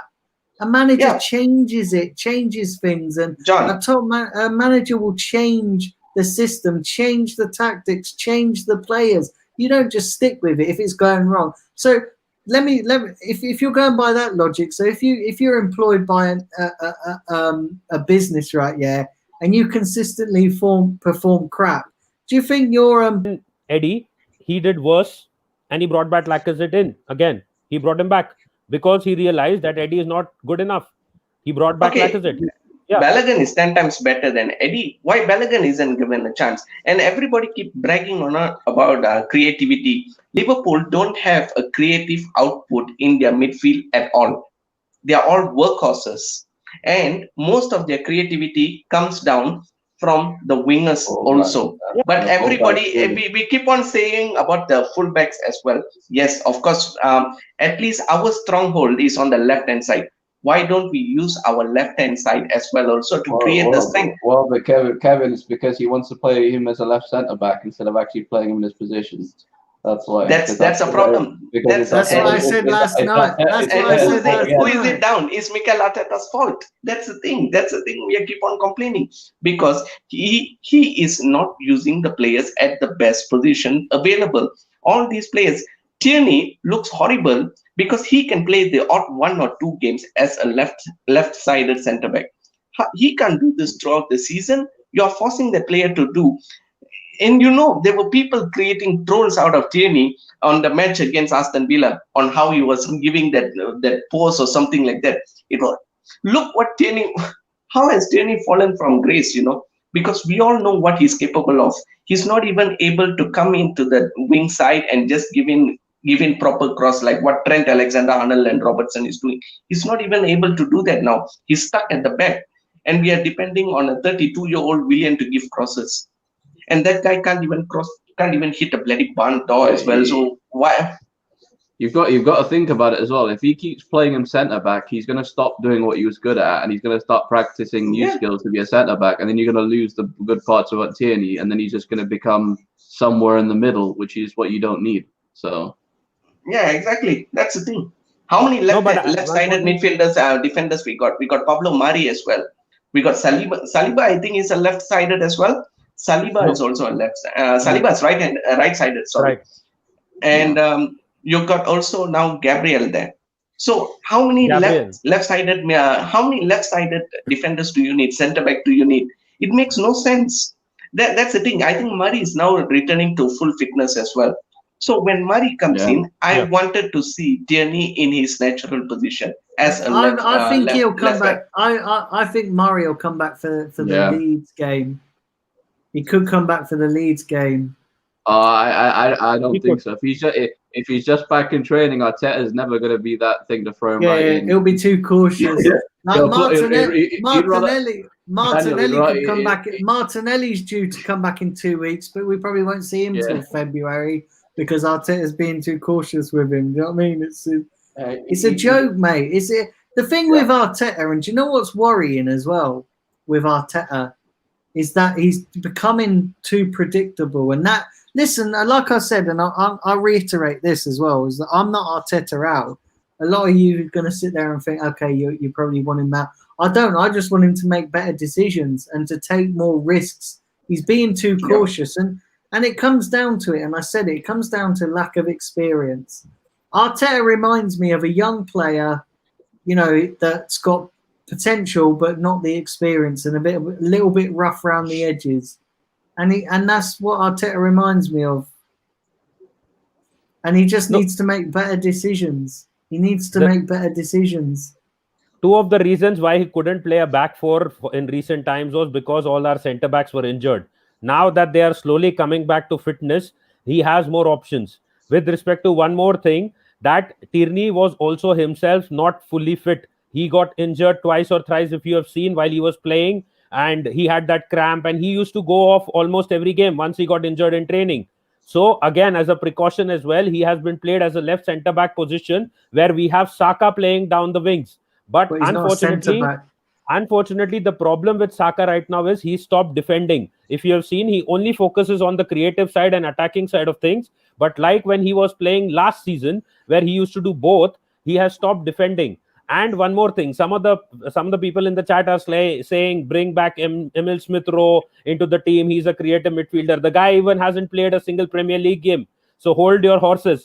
He's a kid right now. He's not going to be thrown into the game. Do you know what I say, right? I say you should go 4-4-2 and have Aubameyang, Lacazette down the middle, because I do think Lacazette has something there to offer if given the right set of circumstances and the right set of formations. Listen, I'd rather drop him and put somebody else in, but Arteta clearly loves him. So if you want him in, change the formation to a 4-4-2, have him and Aubameyang up top, have Saka out on the wing where he's actually good at. You could have the two central, the central midfielders. You could have Pepe out on the other wing or Willian, whichever you kind of decide to fucking go with. Do you know what I mean? Put Maitland-Niles at right back, drop Bellerin because Bellerin's a useless waste of space, and he should never put on an Arsenal shirt ever again after the comments he made about, Alexis Sanchez winning mentality. But that's just my opinion. He should never. Well, in my opinion, right? If you're going to make comments like that, you should never ever be fit to put on any kind of football shirt again. For me, those comments would be an instant termination of the contract. That's the way I look at it, because you talk about footballers and they go and you've got a winning mentality. If someone's actively questioning another teammate over his winning mentality, for me, I would have terminated the contract and I would have gone, do you know what? You're never playing for Arsenal again. You're never touching. There's three players that did that, Daniel. Three players did that. Granit Xhaka did that against Watford when we draw 2-2. He said we are scared of Watford. Yeah. He said that. Mohamed El Neni came out and said that I didn't give 100% under Unai Emery, the previous manager. That is all termination method. No, it's completely different. Completely different. So the reason why it's worse, the reason, like the scared mentality, I can sort of get that, right? I can sort of get that, and again, it's not right. I don't agree with it, but I sort of, it's not as bad as the Bellerin going, sorry, your winning mentality does my head in. I'm sorry. That is to me, that is, do you know what, right? I'm gonna throw a curveball here. I am absolutely gonna throw a curveball here, and a lot of people are gonna disagree. See, that's worse, in my opinion, than Granit Xhaka disrespecting the captain's armband. That's worse. What Bellerin done, in my opinion, is worse, because you're questioning someone's winning. Let me tell you, right? If he said that to a guy like Tony Adams, he'd be strung up by his fucking bollocks, and he wouldn't even have any left. Do you know what I mean? No, I agree with you, Daniel. Because you imagine the people that have to work their balls off to get anywhere in football, and this guy's like, well, I don't really like winning. What an absolute ball bag. Yeah, and and the thing, the thing with Granit Xhaka as well, right? Yeah, about the captain's thing. A lot of people will say that's worse, but the thing is, right? I do believe that he was pushed to breaking point, right, with the fans, you know, because let's be honest, right, yeah, some of our fans are dicks, you know, abusing somebody online and you know, sending them death threats and all that. Let's be honest, that's not acceptable. And you know, if somebody kept saying that to me, however, I'm of the opinion that yeah, you've got to have a thick skin. But listen, everyone's human at the end of the day. There's only so much you can take. Somebody probably said something and he probably snapped. We've all been in that situation where you know somebody's you know somebody has tried, you know, somebody has said something and we've snapped. And the other thing is with Granit Xhaka as well. Since then, okay, yes, you could say that he's not good enough for Arsenal. Fair play, and I agree. But he's actually come onto the pitch. He actually played in front of fans where after that incident, and he actually put in a fairly decent shift. You know, and he knuckled down. He didn't let that incident. He tried to put that behind him, and you know, and okay, he didn't apologize, but you could see on the pitch that he was trying. Do you know what I mean? That he was trying to kind of, you know, trying to. Do you know what I mean? I get that. I can get, because listen, we're all human. I don't agree with what he done. I disagree with it wholeheartedly. But he did try and, you know, he didn't have to do that. If you know, most people wouldn't face up to that, knowing that he would get a lot of stick from fans. Because if he did that, and you know, a lot of people say that he brought it on himself. A lot of people, you know, there's a bit of a disagree. You know, people disagree on that. But at least he had you know, he went fronted out. But Daniel, realized if you were to put that, if you like to put that type of question, my biggest question to you would be, how about Mustafi? Mustafi was error prone throughout the whole damn season, and fans were crucifying him with abuse after abuse, week in, week out. Not like Granit Xhaka. Granit Xhaka at least received certain level of it, but Mustafi received every single day. We never seen Mustafi regress. We never see Mustafi come out and call out the fans, ask them to fuck off or something. We never see that. He never responded. That's one thing I like about Mustafi, because Mustafi, he received tons load of abuse. We have seen what type of stupidity he has done. Yeah, but everybody's different. Everybody's different. Everyone's different, and everyone's got their breaking point. From speaking from somebody who has been in that situation with Granit Xhaka, where you know the slightest little comment is just the icing on the cake, and you will flip your lid. I'm not saying what he done was right. I'm not saying that at all. But to come back after that and still listen, if that was me, right, yeah, and I'd said something like that, I wouldn't even come and put on a shirt. I'd be too frightened.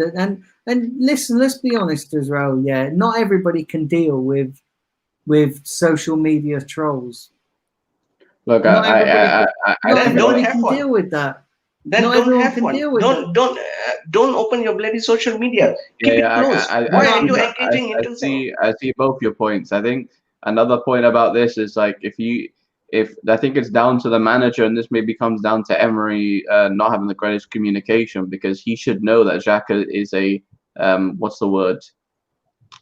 A sensitive person, and that's not the right person to have as captain. And that's the thing. Emery made that decision. That's the Emery one thing. used his players. Emery selected his captaincy on a basis of some guy from the physio saying like, okay, these are my 5 people. These are my 5 captains. What type of bollocks is that, man? That was a shambles. Yeah. Oh man. Yeah, because But the thing is, as well, you're saying as well, Kevin, don't have social media, right? But why not? Why shouldn't footballers have social media? If you can't receive the trolls, because they shouldn't have to. They shouldn't have to. Daniel, we call out Aubameyang when he doesn't score. We call out Aubameyang when he doesn't score. We call out practically every single player. There's a reason if you can't receive criticism. That's different. That's different. But when you're threatening someone's family and wife and children, that's a whole different ball game. I'm sorry. Listen, that's one thing calling somebody out because they're crap on the pitch. But when you Okay. say, "Oh," do you know what I mean? When you say sorry, I'm going to cut. You're a shit player. You should die. You're you. Do you know what I'm saying? Like when you take for instance, right? Yeah. Like I'll say this right. Yeah. But nobody should get trolled. Nobody should get. Nobody should. It's not acceptable to diss someone's wife and family and give them death threats. I'm sorry. That is no. If anybody thinks that's acceptable, then you're not wired right. Do you know what I mean? Because that is. Guys, I think the stream went down because I'm watching it. It's not working right now. No what? It's buffering right now. Everyone's talking about it in the chat. I think it's just come back. Oh my god. Is it on? I think it's back. Yeah, it's back now. Is it what happened there? Granite Xhaka reported it. Jesus Christ, Granite Xhaka just took my stream down. Thanks, mate. I've been defending you. I've been defending you for the past 10 minutes. No, I get the feeling it was all a PR exercise. He has been, a lot of players get abused a lot of times. They have used this to gain sympathy so that he's not removed from the club. He's not, you can say, stripped of his Arsenal shirt, and they have used this as a PR exercise to protect him and get him some sympathy. He was, if as Kevin said, a lot more players like Mustafi and some of the other players were getting a lot of abuses. Even Xhaka was getting a lot of abuses before that time as well. Why did he suddenly start reacting? Because it was his own fault. When his number was gone up, when his number was up in that game. Okay, if you reacted, you shouldn't have taken off your shirt and throw down the floor. That doesn't make sense. But I'm saying you are representing a club. People do things out of character sometimes. Are you going to tell me that you've never done anything out of character? No, what I'm trying to say is that it had nothing to do with social media. That has come as a PR exercise later on. It was all he was trolling when his number was up. We were not winning that game. The social media thing, that what happened on the pitch could have been the tip of the iceberg. What I'm saying to you is that's what I've just explained. The social media, for everybody has their tipping point. And that could have been Granit Xhaka's tipping point. I'm not saying it was right. I'm not defending it. I'm just saying that when you you have to look at it in context and look at it, all the way back. If you come on, everybody here, right? You're going to tell me that you've not got a tipping point. And if somebody pushes you, and it doesn't matter whether you do things out of character sometimes that you wouldn't normally do because somebody's tipped you so far that you've just gone, fuck's sake, I can't take any more of this, and you react badly. Everybody's done it. No, it was everything to do with the fans. In the stadium, the fans previously had also booed him, and that game when we were not winning, his number was put up. True. The fans, he was walking and he just had slowly. Enough. He was trolling. He just had enough. Hold on. It was okay. How about to do with the social media. It was nothing to do with the social media. That was later on used as a PR exercise to protect him. Oh my god, man! It's all connected. If you're not thick-skinned to deal with, if you're not thick-skinned to deal with social media, get off of it. Get off of it. What I decide with Granit Xhaka was wrong. He's not supposed to play for Arsenal. Then. So you guys are defending trolls then, right? No. No one is defending trolls. I am saying that's what I'm saying. It's all connected. It doesn't have to happen there and then. It doesn't have to happen there and then. This is what I'm saying to you. It doesn't have to happen there and then. Fans are paying. Daniel. Fans have paid and invested their money, so they got every right. That doesn't give them the right to abuse players. Yes, but of course I get that. Doesn't give them the right to give. I'm all okay, right? Let me say this right. Abusing, like if telling a player, "Oh, you're fucking shit." Yeah, that's fine. I can sort of deal with that. I can sort of get that. But giving families death threats and abusing them, what I'm saying to you is, players get booed, and that is in a normal context, right? Yeah, that would be fine and acceptable. But what I'm saying to you is, when you get abuse on social media for so many months, and then you get to a point where you've had enough.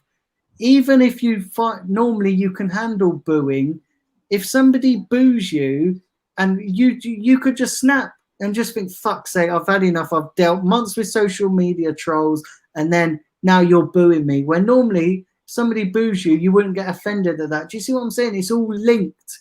It's all linked. It might not be, social media is not there in that situation on the football pitch, Daniel, but it's all linked to a certain extent. Daniel, Anish made a very great point. If you see this, if Granit Xhaka were to do this in Italy, in Napoli and all this, his wife and him, he would be kidnapped.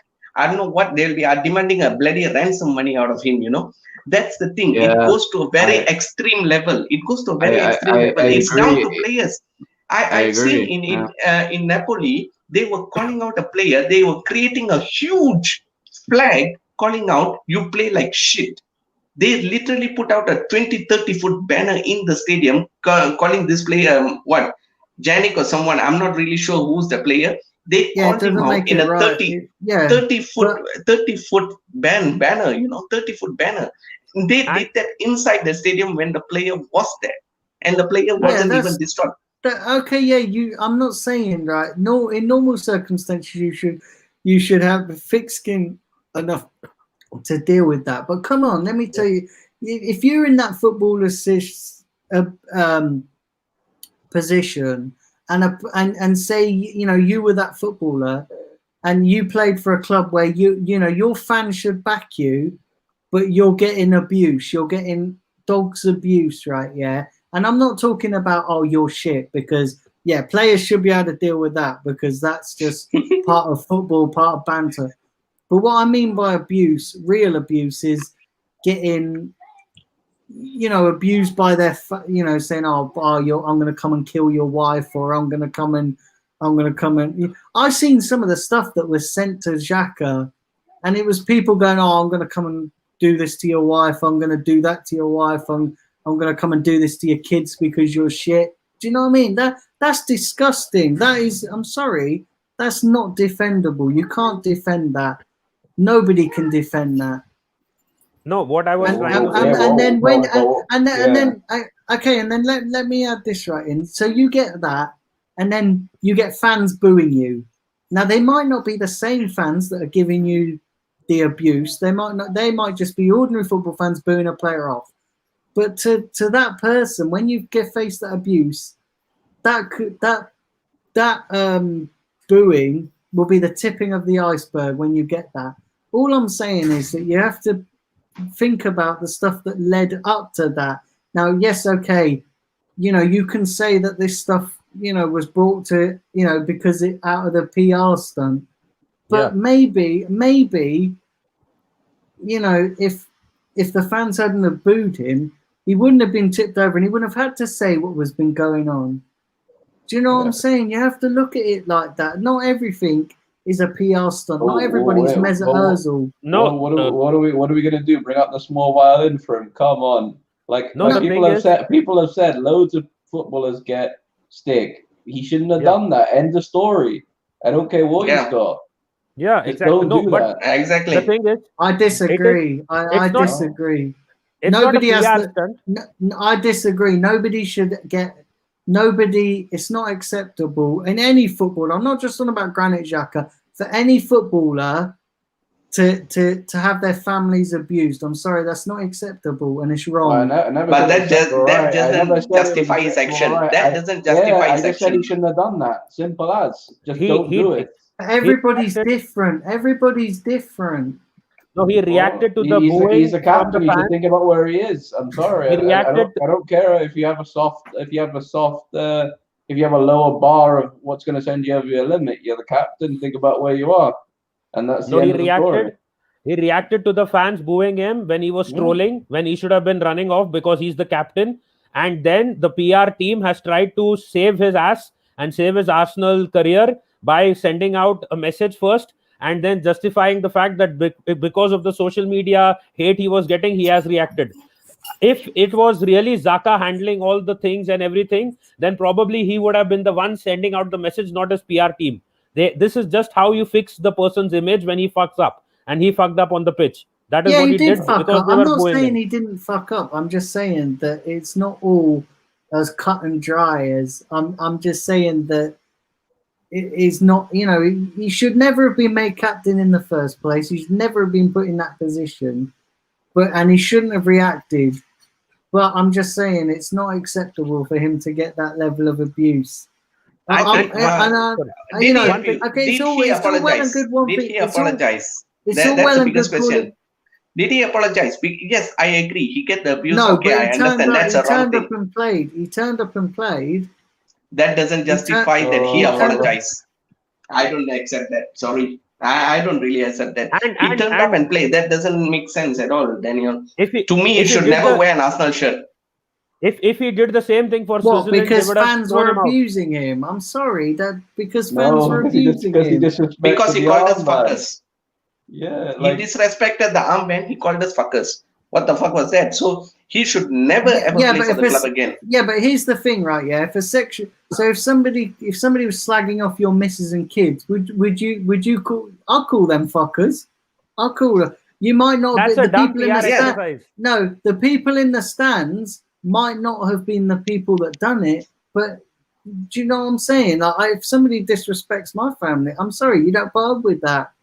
It's not acceptable. But tell me one thing, Daniel. I accept. Yeah, go on. You would not stay back there. But tell me one thing: if you made a mistake and reacted in front of some other fans, would you not apologize at least? And one more thing, I just want to add.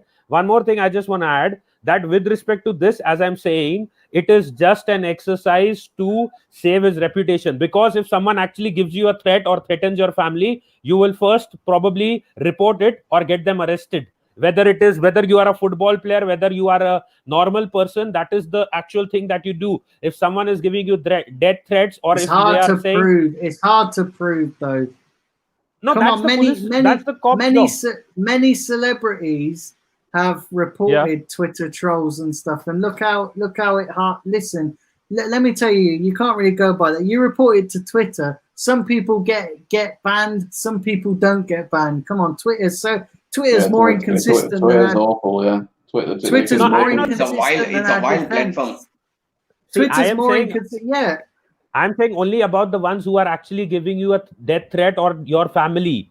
You will obviously Twitter take doesn't those always report. Again, Twitter doesn't always. I understand what Nitesh is trying to say. That doesn't justify the action. Yes, you can call out, you can curse the people that cursed you out. But what about the people that don't deserve that? Did he come out and apologize to those people? No. This is what we are demanding. Because we never boo, only a minority of fans booed him. Only a minority of fans abused him. Find that minority instead of going and cursing the entire stadium.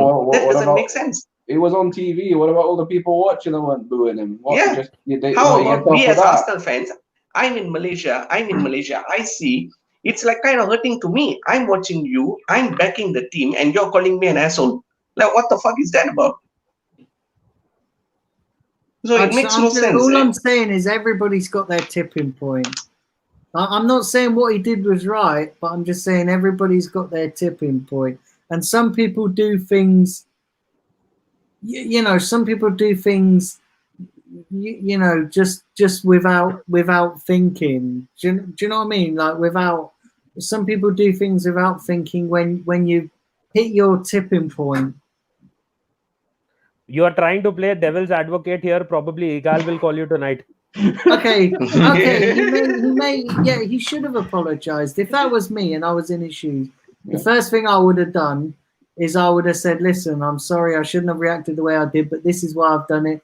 And that, it just tipped me over the edge and I shouldn't have reacted to all of you like that because of a minority. That should have been the right thing to do. Yeah. You just justified your actions, Daniel. You just answered the damn question. Actually, that is what we wanted. Wanted. Simple as we just wanted that. We didn't want anything else. We just wanted that. That simple statement, what you did in a few seconds, that's all we as fans asked. But he didn't do that. And when Guendouzi did not apologize, bye-bye Guendouzi. Yeah, Guendouzi was sold. For what? Not just to us, to them. For what? For just holding Mope's neck and just saying that I earn 20 grand a week.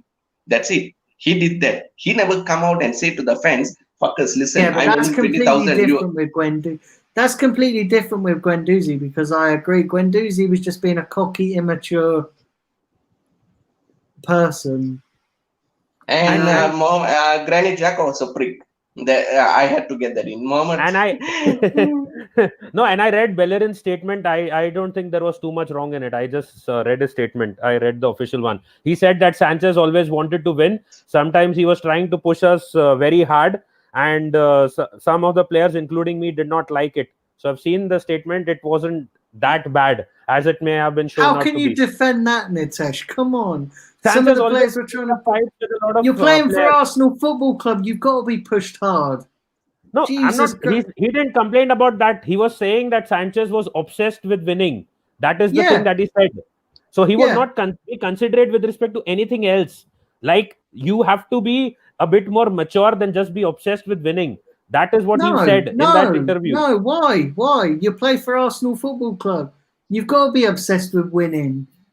That is why Sanchez would go and pick up fights with everyone, including, I think, Wenger, because he was so obsessed with winning and he was thinking that these guys are not doing things according to me. And that is what I've they're seen. not, because the other players were lazy fucking fucks. And look at Sanchez. He was the only player in that team when he played that was working hard. Do you know what I mean? That was really putting in a shift. None of these other players. John is really enjoying the comments, I guess. John is really enjoying the chat. I'm doing the same way. And I am not saying that Sanchez was wrong, I need to get to some comments because people are arguing in the chat again. This is great. Let me get to the comments. I feel like a couple of these guys want to come through the screen and punch us or something, man. I know some of these people are on screen. What's that? Sorry, what's happening? Say that again. It feels like some people want to come to the screen and punch us for some of the things they've been saying. I just want to say, Sam is talking about the children. Sam, you mean the actual children, not the Brazilian dwarfs, right? Okay, so what are people saying? Because I'm not getting any. I can't. I've got to scroll. John, please do the honors. Please do the honors, John. It seems like Sam was agreeing a lot with us that Xhaka should have apologized, and then Jonathan Porter doesn't agree, and he's like basically telling us to grow up. Basically, it's like people say "f off" to people all the time, and then I think he's on your side a lot with Xhaka as well, but. I mean, I was going to say, there is good points on both sides. I just ultimately Xhaka wasn't right to do what he did. That's going to be my ultimate thing on it. Yeah, smash the likes, everybody. I'd really appreciate that. Daniel, you got a compliment here. Tubbs MD Tubio. On a lighter note, Daniel's voice is so soothing.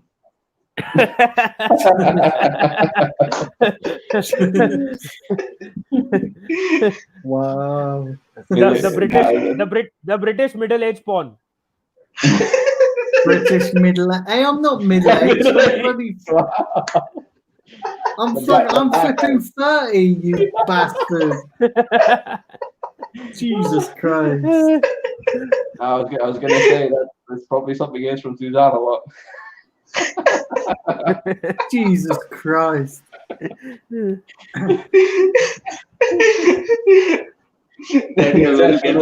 Just with the backhand out of nowhere. I don't know what happened to, anyway. I don't know what happened to getting into this talking about Leeds.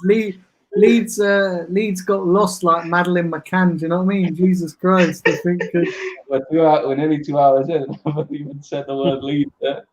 Well, we have. We kind of touched upon it. We kind of touched. We sort of talked. We started, and then because Nitesh derailed us. What did I do? I was just giving my predicted lineup when you started. It was Daniel. It was you. It wasn't me. I was just giving my predicted lineup. Nitesh initially provoked. He said he will start a debate, and there goes. He started the debate. But that was supposed to be on Lacazette versus Firmino again. every time you do a preview, you always derail the main topic. That's just like that's like a porn star not wearing a condom. It's just a dead cert every time they go into a shoot. You know what I mean? Like, it's just. Anyway, let's get into. I know there's a sound comment that's pretty amazing. He says you should be commenting on dog shows. I should be commenting on what? Dog shows. Dog shows. I think it's because you're soothing voice. My soothing voice. Yeah, Jesus Christ. Daniel, the new voice of Scrappy Doo. Jesus Christ. Right. Anyway, let's get into preview. Let's get into the predicted lineups for Sunday because, yeah. So Nitesh, give us your predicted lineup. Again, I'll say Leno at goal. There's no option there. If we are playing, if we are transitioning properly into the 4-3-3, then Tierney as left back, Bellerin right back, centre backs Gabriel and David Luiz. In the 3-man midfield, you want me to say the lineup that I would play or what Arteta will play? The lineup that you would play.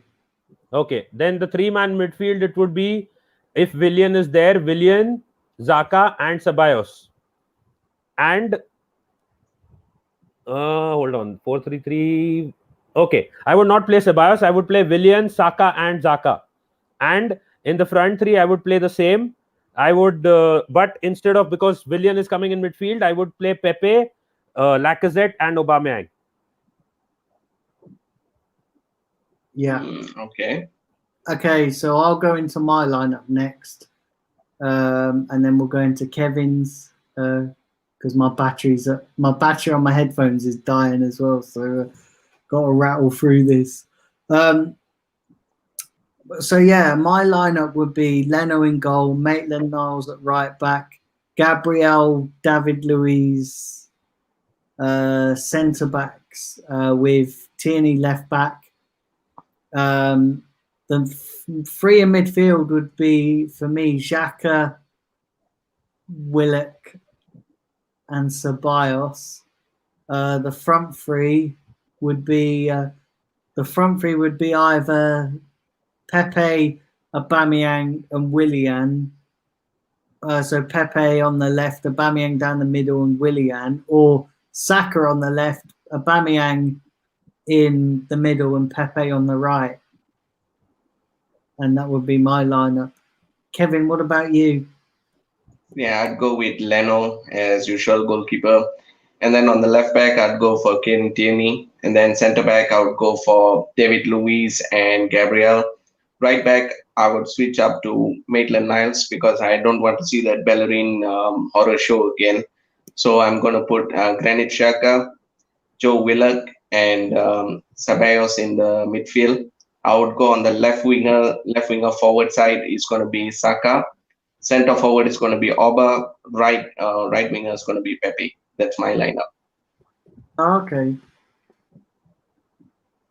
And John, I'm going to ask you as well. What do you think Arteta should? What lineup do you think Arteta should play?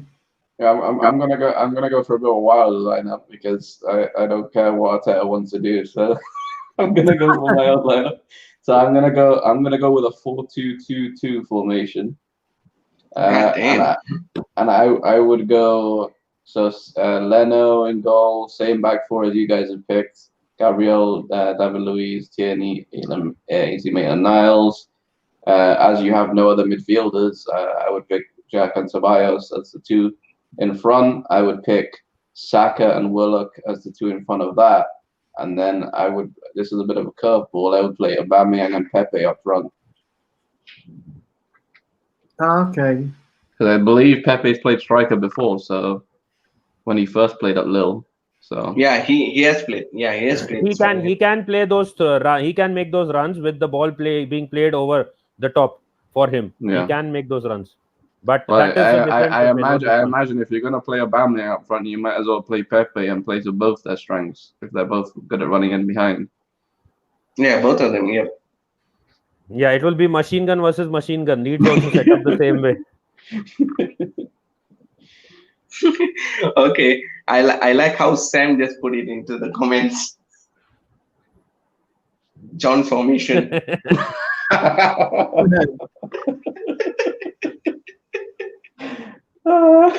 Wow. Yeah. Anyway, Do you think Liverpool will play like that, John? Liverpool will play that 4-2-2-2. That's like pointing a whole damn middle finger to Leicester. Now we can play a 2-4-2-2 because we have no defense right now. So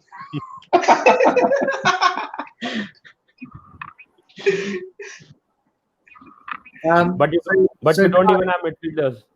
So what we'll do then, guys, we've come to the end of the show. So do you just want to tell people where they can find you? So I'll go around you each. I'll start with I'll start with Kevin. Kevin, do you want to say where people can find you? Yeah, Daniel, first and foremost, thanks for having me on. Yes, as expected, we thought the stream would end in 1 hour, but it took us about 2 hours after arguing for a few things and debating for a few controversial issues.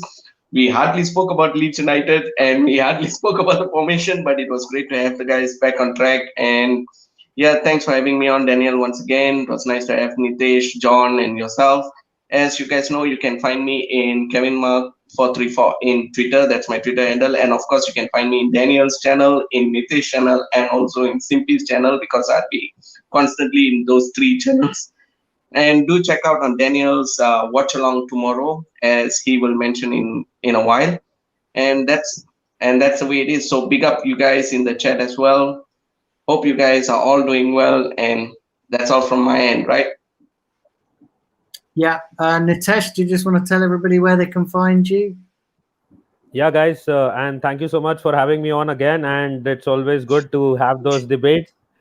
And Zaka out, Ozil out. But yeah, you can find me on Beyond the Post on YouTube, Instagram, Twitter, and Facebook. And also, I have a page called Arsenal FC Fans, which is around 370k likes now. So you can find me there as well for more Arsenal content. Big up to all you guys. Yeah. And John? You can find me at Revenite Space FC, and well, you won't find me where Kevin's at the Drip Club. But yeah, this has been a great show. Thanks for getting me on, Daniel. Yeah, no worries. And listen, it's great to have all. Is it the barber shop, John? Is it the barber shop? But yeah, guys, that's it. We've reached the end of the show. Don't forget, tomorrow I've got a watch along Man City, Spurs Man City game. So I'll be doing that. Possibly the Man United West Brom game, but I haven't decided yet. And then on Sunday, 2 watch alongs, Leeds Arsenal, and then I'll also be doing the Liverpool Leicester one. And yeah, please keep liking, keep subscribing. I'm on the road to 1,500. Yeah, listen, I'll be back tomorrow, and I hope you all hope you all enjoy the rest of your evening. Hope you all enjoyed the debate. Listen, it was fantastic. But yeah, listen. That's what she said. So yeah, listen, we'll catch you tomorrow, and unfortunately, you're going to have to hear my speech because my headphones died, and I've got to scroll up to end the stream. So yeah, unfortunately, you might hear my robotic speech talking for a couple of seconds. But yeah, listen, catch you all tomorrow, guys, for the watch along. Spurs Man City. I think the game kicks off at 5:30, so I'll be on air at 5 p.m. And then Sunday, Leeds 4:30 kickoff. So again, I'll be on air at 3:45, and then I think the Liverpool Leicester one is at 7:15 on Sunday night. So I'll be on air at 7 p.m. for that one. Until then, guys, take care. Drop a like on the Revenite button. Kevin Mark button. Daniel button. Yeah, I did nothing wrong. That must be Igal calling Daniel. You have pressed end the broadcast. End the broadcast. End broadcast. And like I said you would hear my speech because my headphones bloody died like Granit Xhaka's Arsenal career. End broadcast button. Take care, Gareth guys. calling in.